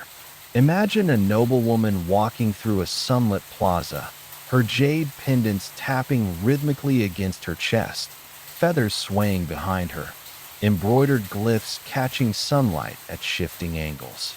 She was not just seen, she was read. Every part of her outfit was intentional. The direction of the patterns, the number of stitches, the order of colors. Each held symbolic codes tied to calendars, gods, family lineages, and even recent omens. And if one thread was sewn incorrectly, or a sacred shape was flipped the wrong way, it could alter the energy she carried. It could offend a god. It could bring drought or disease. Beauty, in this world, was precision. For the Aztecs, movement itself was part of the aesthetic. A robe wasn't beautiful unless it responded properly to the body in motion, unless it flowed like water or rippled like maize in the wind. Dancers weren't just performers. They were cosmic instruments, activating the spiritual power of their adornments through choreographed steps. You didn't just wear beauty, you performed it. Take For example, the ceremonial headdresses. Among the elite, headdresses could span multiple feet in width, constructed of layered feathers, gold, bone, and precious stones. But they weren't just big hats. They were engineered to align with light, with balance points placed to ensure they moved in harmony with the body, echoing the arcs of the stars or the sway of the sacred ceiba tree. T.O., where such a piece wasn't just an honor, it was a responsibility. You became the living axis between earth and sky, the vertical line connecting realms, and the gods were watching how you walked. Even the act of sitting held beauty in ritual gatherings. High-ranking individuals had designated postures, seated cross-legged in finely woven mats embroidered with glyphs unique to their city or lineage. The way the cloth folded under them, the way their jewelry hung as they bowed forward, all of it created a visual geometry. Those who witnessed it understood immediately. This person isn't just someone. They are aligned, and in this alignment was power. The right appearance could strengthen alliances, protect from curses, or attract favor from gods. But the wrong combination, a color too bold, a pattern used on the wrong lunar phase, or a piece of jewelry borrowed without proper ritual, could bring social death. Beauty, for the Maya and the Aztec, was never passive. It was active magic, a harmony of form, intention, and cosmic resonance. Where Europeans might rely on mirrors to assess appearance, the peoples of Mesoamerica relied on spiritual advisors, dreams, and divine calendars to choose what to wear. Because what you wore could shape your fate, not metaphorically, but literally. To be beautiful was to be attuned. To dress carelessly was to invite imbalance, illness, or divine silence. And so, each day, each outfit, each accessory was a spell cast in form and fabric. Beauty, in the world of the Maya and the Aztec, was not only seen. It was felt, etched into skin, drawn in blood, and carried in silence. Because to be beautiful wasn't enough. You had to be worthy, and worthiness came with pain. Where Europe's courts obsessed over soft hands and powdered faces, the noble classes of Mesoamerica celebrated something far more visceral: ritual suffering, not in secret, not in shame, but as public devotion. Beauty forged by blood. Let's start with bloodletting, one of the most sacred practices in the Maya world. For them, blood was the food of the gods. It wasn't just a life force, it was the only thing that could feed the cosmos. The stars moved because of it. Rain fell because of it. Crops grew because of it. And so, giving blood wasn't a punishment. It was a privilege, an act of cosmic generosity. Men would pierce their ears, tongues, and even their genitals with obsidian blades or stingray spines. Women, especially noble women and priestesses, would draw blood from their tongues, pulling sharp ropes or thorns through their mouths in a slow, rhythmic motion.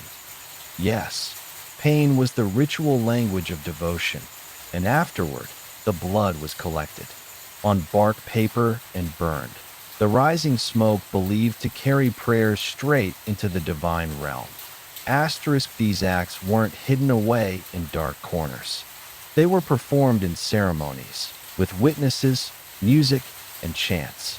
Not as theater, but as public declarations of sacrifice, to show that you were not just adorned in jade and feathers, but willing to suffer to maintain the balance of the universe. And what did this have to do with beauty? Everything. Because enduring pain without flinching was a sign of divine favor. A beautiful person was not just someone others admired, but someone the gods approved of. And pain, borne silently and gracefully, was proof of that favor. Scarification followed the same logic. Whereas tattoos in Mesoamerica were often subtle, dots, spirals, or glyphs, scarification was bolder. The body was cut, burned, or punctured in patterns that healed into raised lines, symbols of devotion, identity, and spiritual readiness. Each scar told a story that of battles fought, that of sacrifices made, that of prayers answered or unanswered.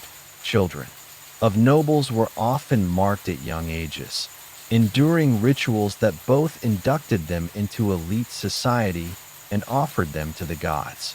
These weren't random wounds. The placement of each cut, on the arms, chest, face, corresponded to specific celestial alignments, deities, or phases of life. To carry these marks was to carry living scripture on your skin. Asterisk, and then there were the ritual burns, branding symbols into the skin with hot stones, not to punish, but to inscribe permanence. In some ceremonies, warriors would press sacred glyphs onto their shoulders or forearms, using searing heat to bind themselves to a specific god. The smell of burning flesh mingled with incense, a sensory reminder that beauty, in this world, was paid for. Perhaps the most haunting expression of sacred suffering was the use of body modification in the name of cosmic harmony. Among the Maya, it was common to bind infants' heads between two wooden boards, gently shaping the skull over time into a sloped, elongated form, believed to resemble a stalk of maize, the sacred food of life. To European eyes, it might have seemed unnatural. But in Maya society, it was the ideal. A forehead that echoed the sacred curve of corn, a face aligned with celestial lines. A head that told the gods, I was born of your harvest. I belong to you. Asterisk pain. Here wasn't punishment. It was a sacred medium, as holy as jade, as vital as water. Be beautiful in this world, truly beautiful, was to have suffered with purpose. Have your blood mingle with incense. Have your scars speak when your mouth remained silent.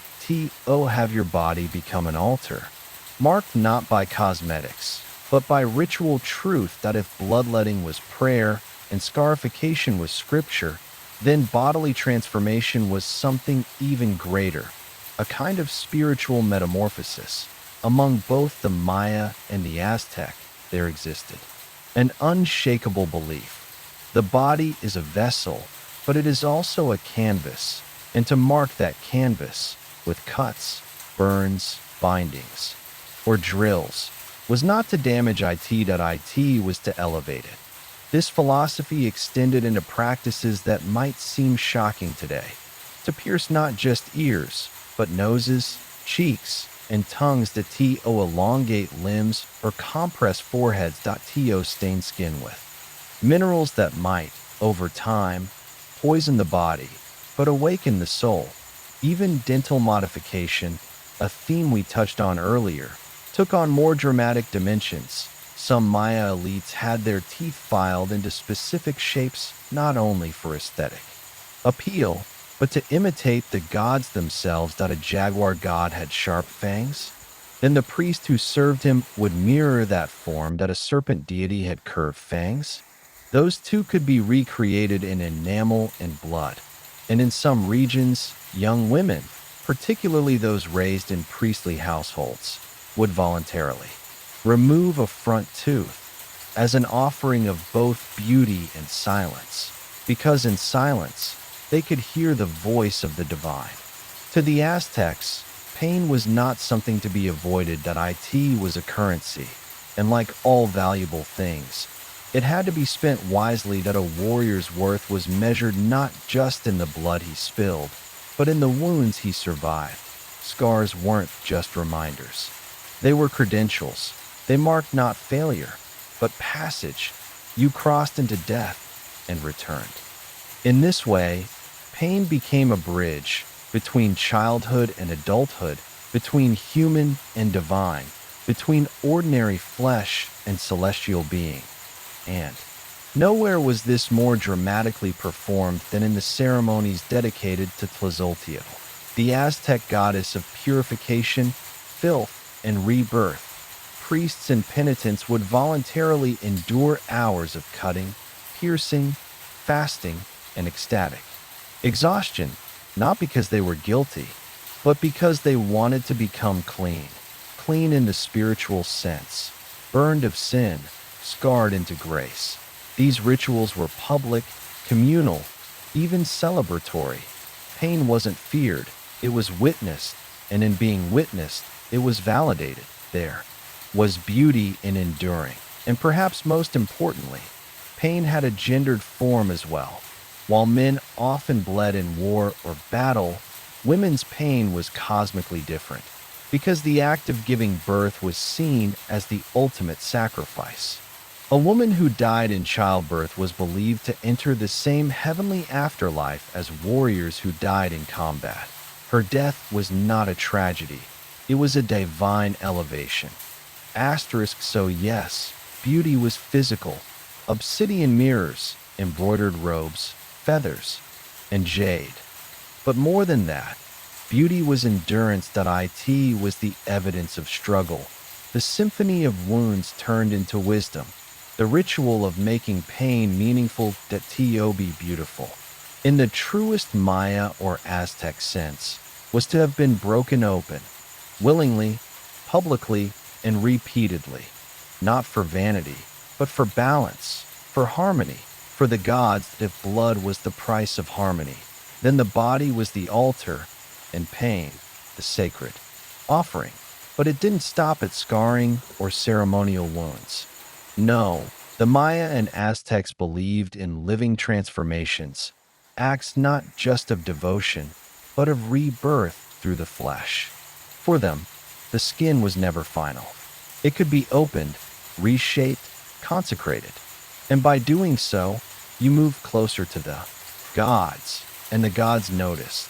There was honor in endurance, yes, but also aesthetic power in the aftermath. A face that had been through ritual piercing, eyes dulled slightly by trance, lips still swollen from sacred bloodletting. These were not grotesque, they were sublime. They whispered, "Here is one who has seen beyond the veil." This belief was more than cultural. It was celestial. The stars bled, the moon scarred, the earth cracked open each year to give maize. Why should the human body be exempt from such cycles? In fact, many ceremonial rites of pain mirrored natural or cosmic events. A piercing might be timed with a lunar eclipse, that a scarification ceremony might take place during the appearance of Venus as the morning star, a time believed to pierce the veil between worlds. That a girl's coming-of-age ritual might involve bleeding in tandem with the first rain of the season, so that her blood would merge with the skies, consecrating her womanhood. These were not coincidences. They were carefully calculated alignments, moments when pain unlocked access to forces beyond the human realm. Even in everyday life, echoes of these rites remained. The way warriors walked with limps, honored limps, not hidden ones. The way noble women wore lip plugs or nose ornaments, not just for decoration, but to mark the places pain had passed through. The way certain foods were avoided after rituals, because the body was still open, raw, newly reborn. To suffer was not only to prove loyalty, it was to reshape your soul's vessel. And over time, these transformations became family legacies. A mother might pass down her scar patterns to her daughter, not as burdens, but as inheritance. A noble son might train from youth not just to fight, but to bleed with grace, to suffer with posture, to make pain look dignified, even divine. Was this grace under agony? This transformation of the grotesque into the sacred that defined Mesoamerican beauty at its highest level. Europeans wrote accounts of these practices with horror. They called it barbarism. They didn't understand that for the Maya and the Aztec, the blood wasn't the point. The transformation was to emerge from pain looking not broken but radiant, to have scars that told stories more profound than ink ever could, to let your suffering become architecture on your body. That was beauty, not mascara, not pearls, not rouge, but willingness, silence, endurance, that a line of blood crossing the lip, falling to earth, and vanishing into the soil, where gods were listening. The truth is, no mirror in the Maya or Aztec world showed you what you really looked like, because the most important parts, the parts that mattered, were beneath the surface, not the shape of your face, not the smoothness of your skin, but what you endured for your people, your gods, your balance with the cosmos. And this endurance, this relationship with pain, was taught early. From childhood, boys and girls were trained not just in how to carry themselves with elegance, but how to carry their suffering with elegance. They were told, "You will bleed, but it will mean something." And so when the time came, when the thorn was passed to their hand, or the obsidian blade rested on their skin, they did not cry, not because it didn't hurt, but because the pain had a name, and that name was meaning. Asterisk, and once marked, the transformation began. You see, in this world, beauty was never passive. It wasn't something you were born with and preserved behind layers of perfume and powdered. It was earned, like status, carved, burned, offered. It was the willingness to become something greater through the very thing others fled from. Pain. A body that had suffered was not a ruined thing. It was an awakened thing. A forehead shaped like a sacred ear of corn. A tooth missing in honor of a goddess. Scars that aligned with star constellations. Ears pierced where rain was born. A tongue split and bled to feed the spirit world. Each detail whispered not weakness, but power, not submission, but sovereignty over your own flesh, your destiny, your gods. And so, they walked proudly, warriors with thunder etched into their backs, women with moons scored into their arms, children already carrying the sky beneath their skin.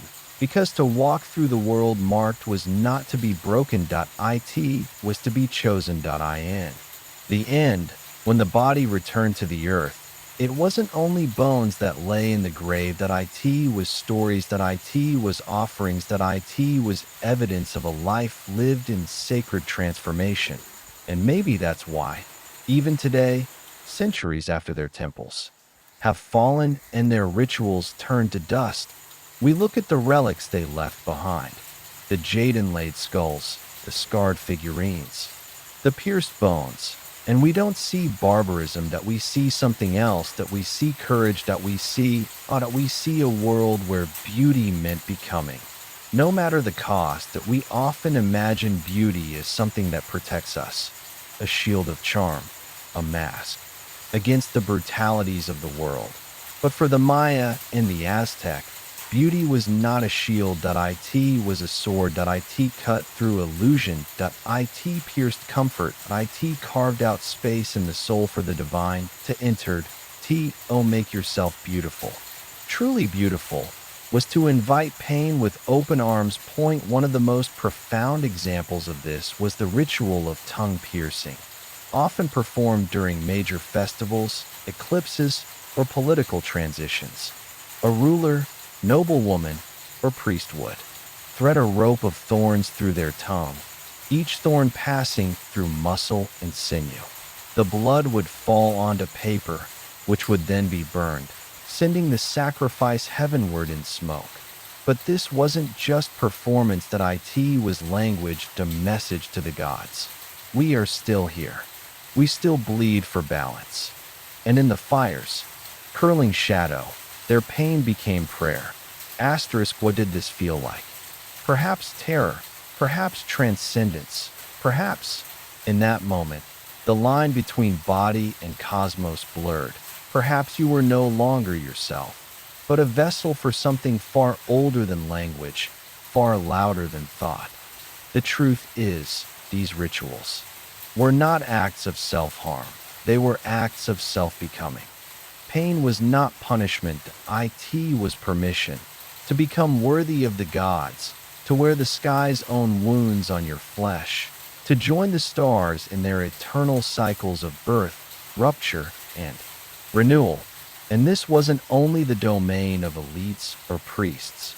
Commoners, too, engaged in milder forms of pain-based beautification, that a market vendor might pierce her ears at each harvest festival, that a boy coming of age might have small glyphs tattooed into his arms, symbols of his clan, his calendar sign, his sacred direction, even.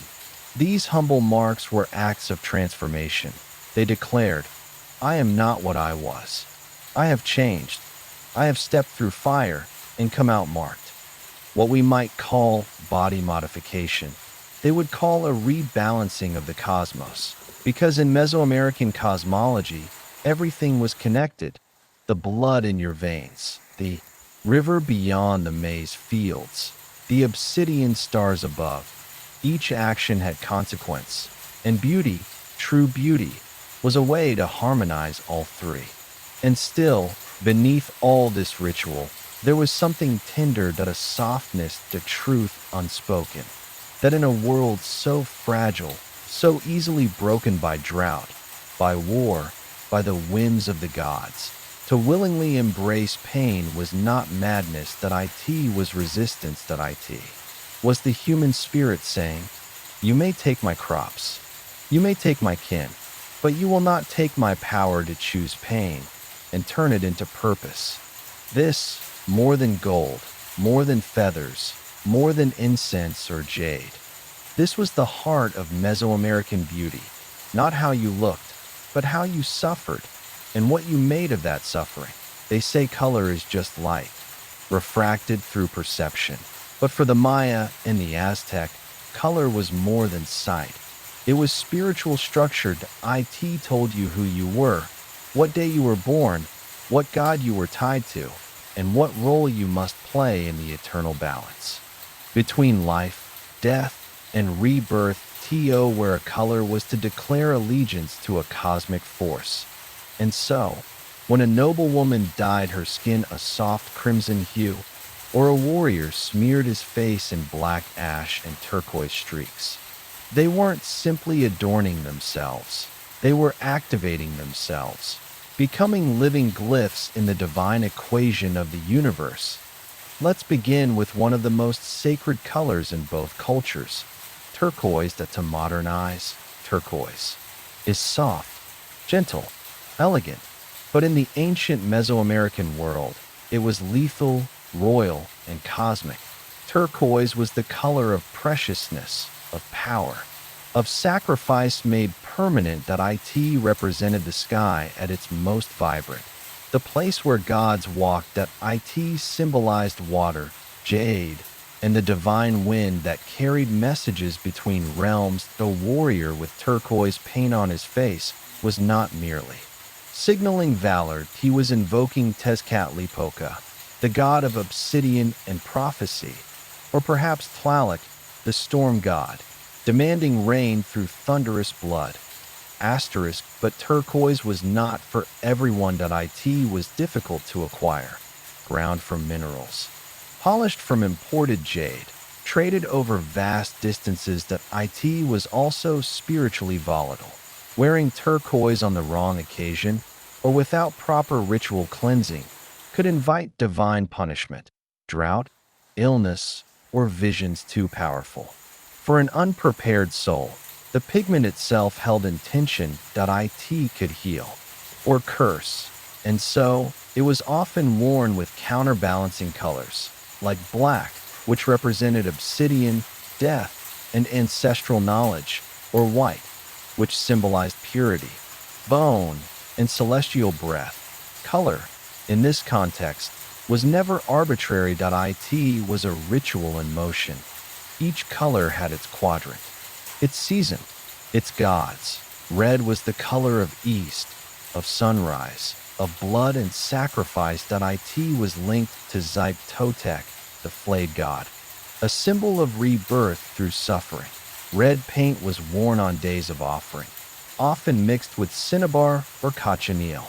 Insect dye, a pigment so rich it could stain stone. Blue-green was the center, the axis mundi, the point of balance. It connected heaven, earth, and underworld, and appeared in royal headdresses, temple murals, and funeral masks. Yellow represented the south, the sun at its height, fertility, maize, the very flesh of the people, as the Maya believed they were made of corn. Black, from the west, symbolized death, night, caves, and the unseen. But it wasn't feared. It was respected, worn by priests and oracles, those who walked with one foot in the underworld. White, tied to the north, was the color of bones, winds, and ancestors. In Aztec codices, white was used to mark sacred days, moments of stillness, and transition, including death, yes, but also wisdom and the pause before the next creation. Even clothing and jewelry followed these codes. A girl born under a water sign might be adorned in blue beads, her face brushed with white clay on ritual days to purify her path. A boy raised to be a priest might wear black robes with jade inlays, marking him as a bridge between day and night. Even slaves, in moments of sacrifice, were painted, not with pity, but with intention, made beautiful for their journey beyond. And beauty, in this sense, was not personal. It was cosmic compliance, where the wrong color was not a fashion mistake. It was a spiritual violation, because the gods, it was believed, saw in color. They read it like scripture, and you, clothed in pigment and ash, became a living sentence in the poetry of time. Where color was to carry a message, but unlike modern style, where we might choose a color to express mood or taste, the Maya and Aztec chose colors according to an entire cosmological system. This system had been handed down for generations through calendars, codices, and rituals, and everyone, from market sellers to emperors, was expected to play their role within it. Imagine waking up each day knowing what colors were aligned with your birth sign, your fate, your function in the cosmos. Imagine understanding that every thread on your tunic, every bead on your bracelet, told a story, not just about who you were, but about where the stars said you belonged. This wasn't beauty. This was alignment. Among the most breathtaking examples of color coding appeared during great state rituals, particularly those tied to the calendar round, equinox ceremonies, or human sacrifice. During these events, dancers would emerge in vast ceremonial processions, their bodies painted in layers of ochre, red, cobalt, and charcoal, their arms glinting with polished shells and jade, their headdresses rising like flames into the sun. From a distance, they didn't look like people anymore. They looked like moving altars, designed to draw the attention of the gods themselves. And every pigment had a voice. Red didn't just scream vitality, it summoned sunrise. Blue didn't just cool the eye, it pleaded for rain. Black wasn't mournful, it opened the door to memory. To a foreigner, the scene might seem chaotic, but to those who knew how to read it, each color, each stripe, each swirling pattern, it was scripture written in flesh. Asterisk color also shaped identity from birth. A child's tonality, their soul energy day, determined by the sacred calendar, often dictated their ideal color affinities. A child born on Tokli, the rabbit day, might be associated with joy, feasting, and fertility, and be adorned in cheerful yellow and red pigments. One born on Atl, the water day, might be wrapped in blue cloth and offered chalk white shell necklaces to encourage clarity and wisdom. These weren't customs. They were contracts with the divine. Even at death, these colors followed you. The body was painted and wrapped in hues that matched your station, your sacred day, and the realm to which your spirit would journey in one entered the underworld plane. They went painted, seen, recognized by gods through pigment and pattern. And what of those who defied color norms? Rebels, outcasts, visionaries. There are stories, whispered in colonial accounts and glyph-covered walls, of people who mixed colors, who painted their bodies in forbidden hues, or who wore symbols reserved for gods. These weren't always punished, sometimes.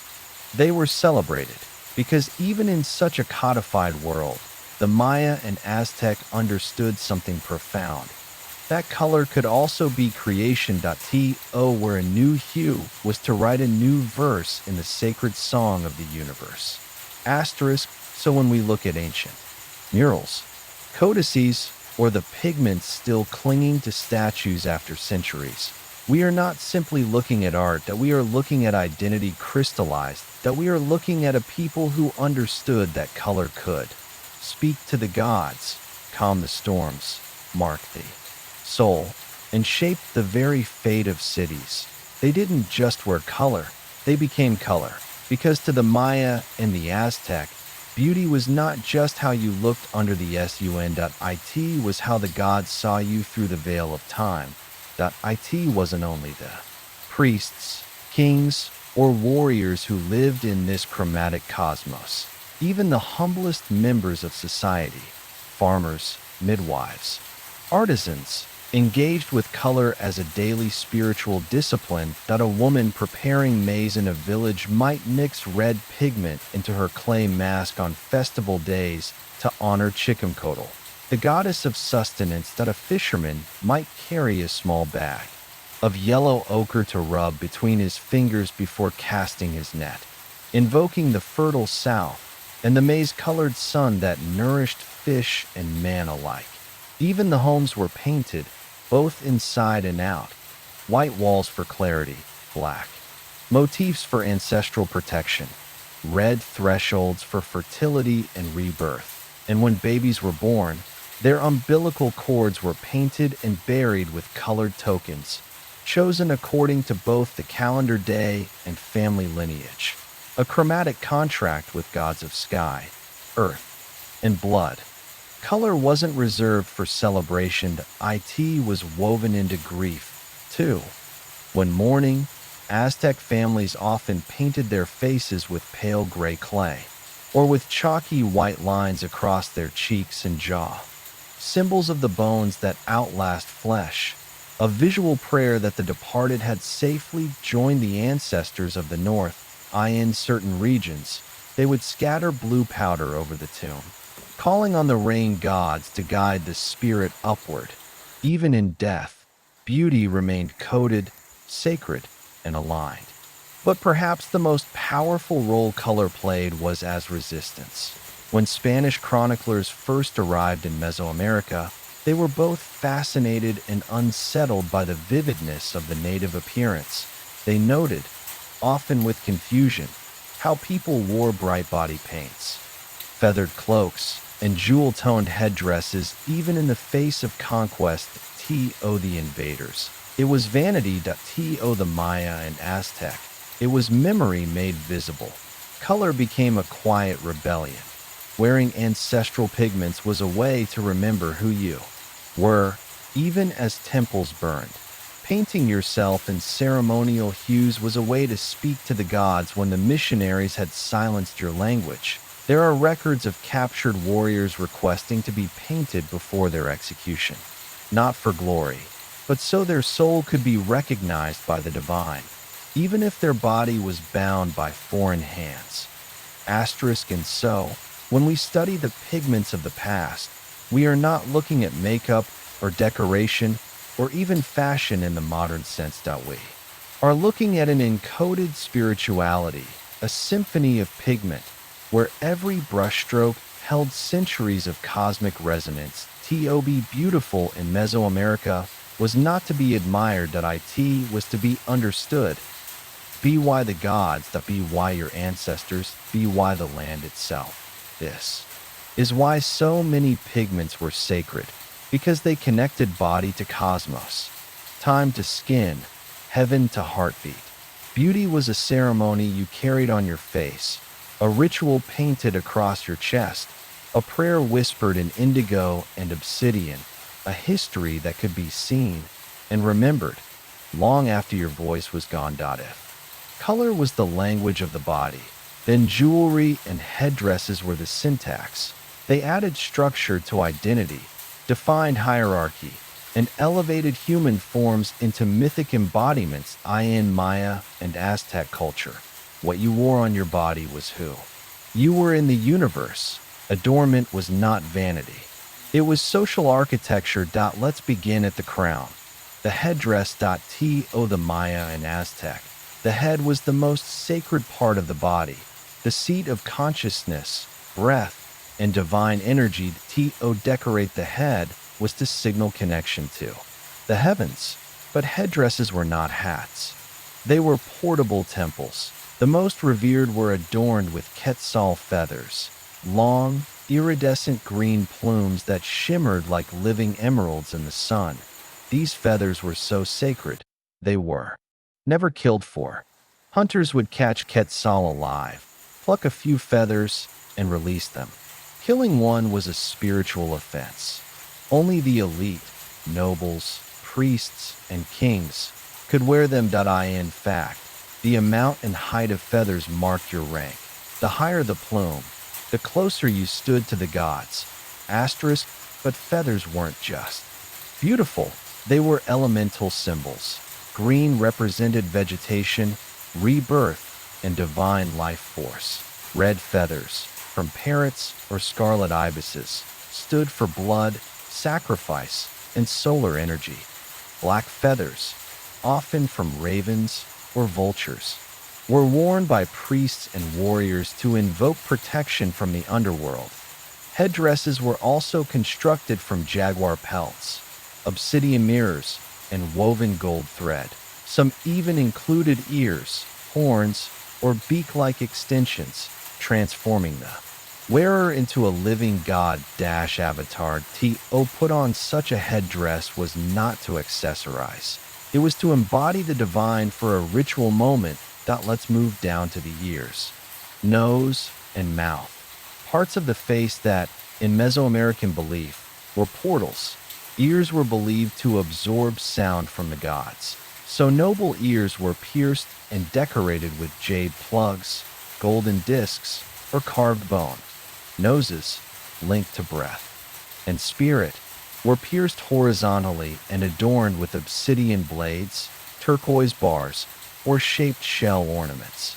Even the tongue could be pierced, especially for rituals of bloodletting, where nobles would draw their own blood to feed the gods. Jewelry, in this context, wasn't static. It was activated through motion, sound, and sacrifice as the wearer moved.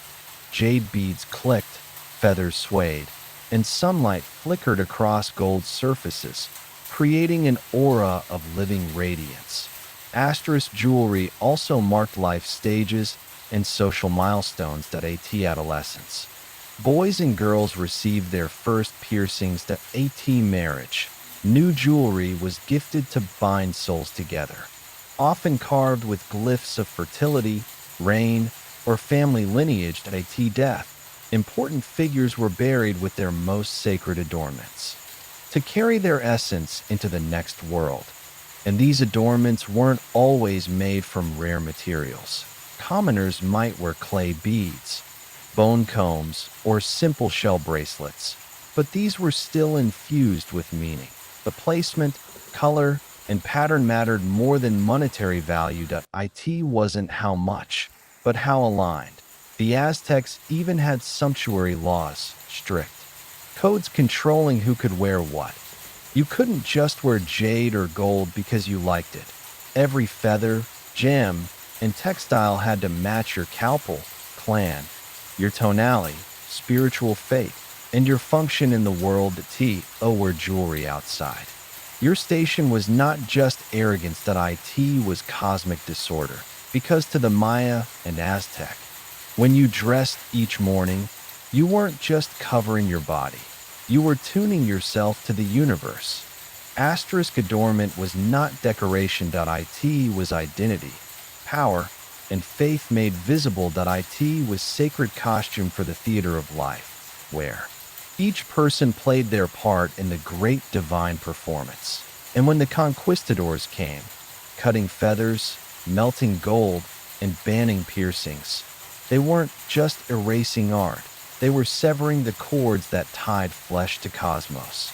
But even today, in the highlands of Guatemala, in the festivals of modern Mexico, and in the museums that still hold their relics, the Maya and Aztecs still speak in jewelry. In feathers. In jade, because beauty may fade, but symbols endure.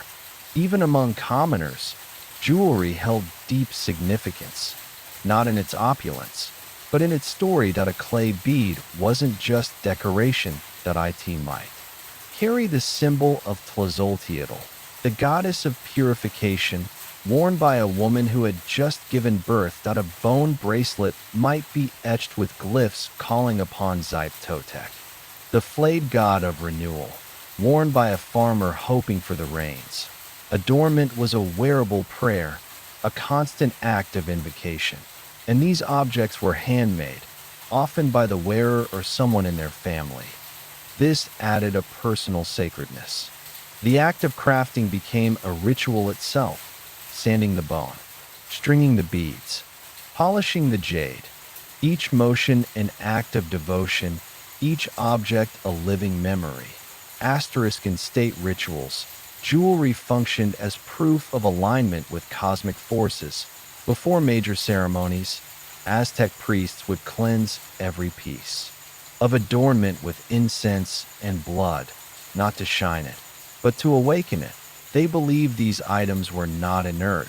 They were dormant beings, waiting to be activated. A gold pectoral depicting Huitzilopochtli wasn't just symbolic. It was a vessel, a house for the god to inhabit if honored correctly. And so, when you wore it, you weren't showing allegiance. You were becoming something greater. You were allowing the divine to enter you, temporarily transforming yourself into a conduit. This is why ritual adornments were often passed down, not for inheritance, but for spiritual continuity. Wearing your ancestors' jade earspool meant invoking their strength, their knowledge, their bond with the gods. Asterisk adornment was also political. The way rulers dressed, with towering headdresses, gem-inlaid sandals, and shimmering chest plates, wasn't just for glory. It was a performance of cosmic order. In Maya iconography, kings were often depicted wearing entire cosmic maps on their bodies. A sun glyph on the chest for divine right, a serpent belt for fertility and strength, stars along their limbs for celestial alignment. Each piece declared legitimacy. To remove such regalia in battle, in rebellion, was to symbolically unmake the king.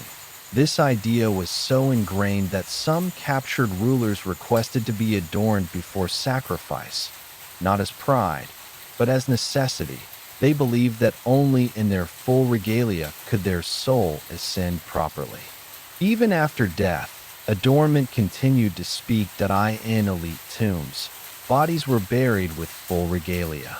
Jade masks fitted to the face, gold discs placed over the chest, shell bracelets, obsidian blades, turquoise anklets. These weren't grave goods. They were keys, unlocking safe passage to the afterlife, where beauty still mattered, where one's cosmic role remained intact. To be buried naked or unadorned was not merely shameful. It was dangerous, because in the afterlife, as in life, the gods recognized you by your color, your metal, your glyph, your glow. And though the Spanish invaders melted the gold, stole the gems, and outlawed the rituals, the deeper essence of adornment survived.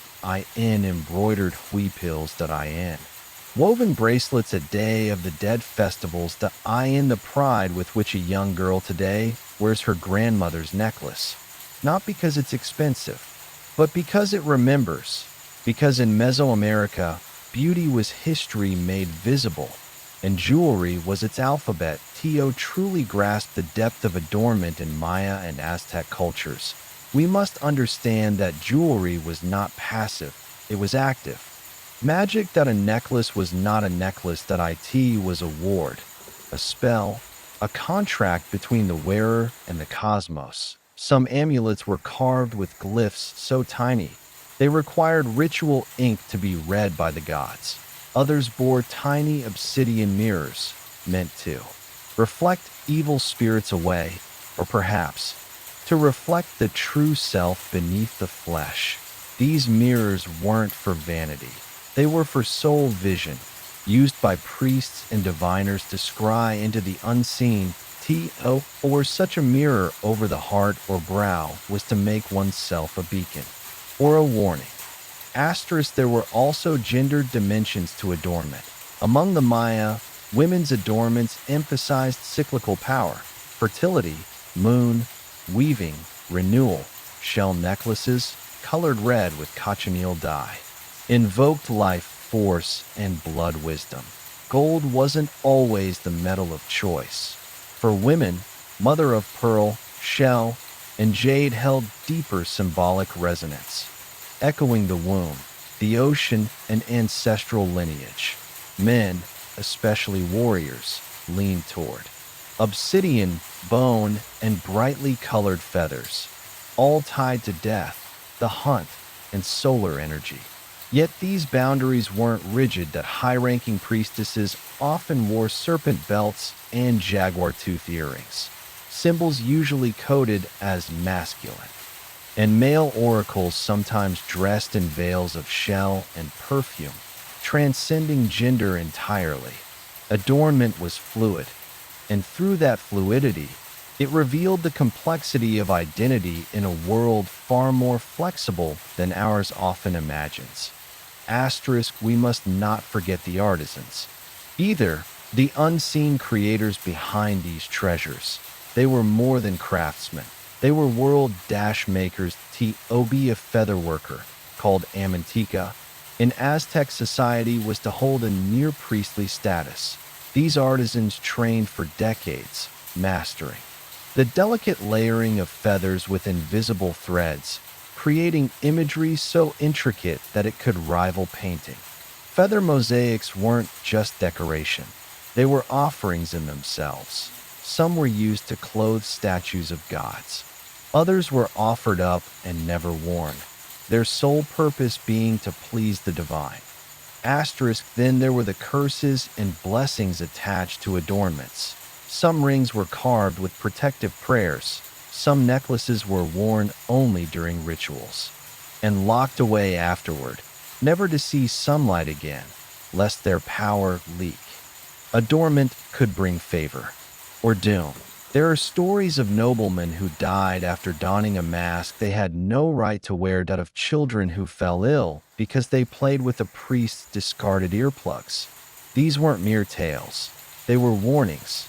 To wear what you were not spiritually aligned with was to invite imbalance, or worse, divine wrath. In this way, every bracelet was a contract, every earring a commitment. You didn't simply choose your jewelry, you were chosen by it. And perhaps this is what makes Mesoamerican adornment so haunting.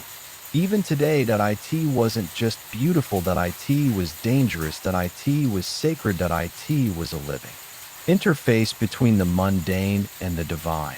And though the feathers may have turned to dust, and the jade may now sit silently in museum cases, the pulse of meaning still hums beneath them, waiting for someone to listen again. They say beauty fades, but in the ruins of a Maya temple, beneath the vines and moss, beauty waits, not in the stone carvings alone, but in the ideas those carvings still carry. Because what we've traced across this journey, from jade in the ears of kings to the black charcoal smudged on the cheeks of a commoner, is not just a record of aesthetic taste, it's a record of hope. Of how human beings, faced with drought, war, gods that demanded blood, still chose to paint their faces, still chose to shine. What does it mean when a people, facing such harshness, devote themselves to color, to scent, to weaving hair into halos, to etching tiny symbols into obsidian, knowing only the gods will see? It means they understood something that we have almost forgotten. Beauty is resistance. It's not just celebration, that it's not vanity, it's a stand against chaos. The Maya and the Aztec didn't adorn themselves only because they had the time, the means, or the tradition. They adorned themselves because it mattered in a world where the sun might not rise unless properly honored. Beauty was part of the machinery of survival. It kept the cosmic clock ticking. It soothed the spirits of the dead. It marked transitions. Birth, puberty, war, death. It told the gods, we remember. We are still here. And isn't that still true? Don't we still paint our faces before something terrifying? A first date, a funeral, a stage, a job interview. As if trying to armor ourselves with light, don't we still wear something passed down? A ring, a scarf, a threadbare bracelet. Not because it's fashionable, but because it connects us to someone we've lost. Don't we still carry lucky charms, tattoos of names, feathers tucked in diaries, perfume we never wear, but always keep? We do. And in that, we echo them. We often look at ancient beauty standards and laugh. Filed teeth, feathered crowns, bone jewelry. But remove the specifics, and what remains is deeply familiar. The urge to belong, the desire to express, the instinct to remember, the need to matter. And in a way, that's all beauty ever was. Not a distraction, not a luxury, but a language. A way of saying, this is who I am. This is who I come from. This is who I hope to become. Even now, if you walk through the highlands of Chiapas or the markets of Oaxaca, you'll see it. Not in museums, but in motion. A little girl with braids wrapped in red yarn, an elder with earrings shaped like ears of corn. A vendor with a tattoo that matches a centuries-old glyph, and through them, the old world breathes. It doesn't just survive, it adorns itself again. So when someone asks, why did they bother? Why did the Maya smear crushed insects on their lips? Why did the Aztec paint their faces blue before battle? Why all the feathers, the gold, the pain, the ritual? The answer is simple. Because in a world full of darkness, they chose color. In a world ruled by death, they chose life. In a universe of silence, they made themselves seen. And in doing so, they left behind something louder than a pyramid and deeper than a calendar. They left behind beauty, and through it, they left behind themselves.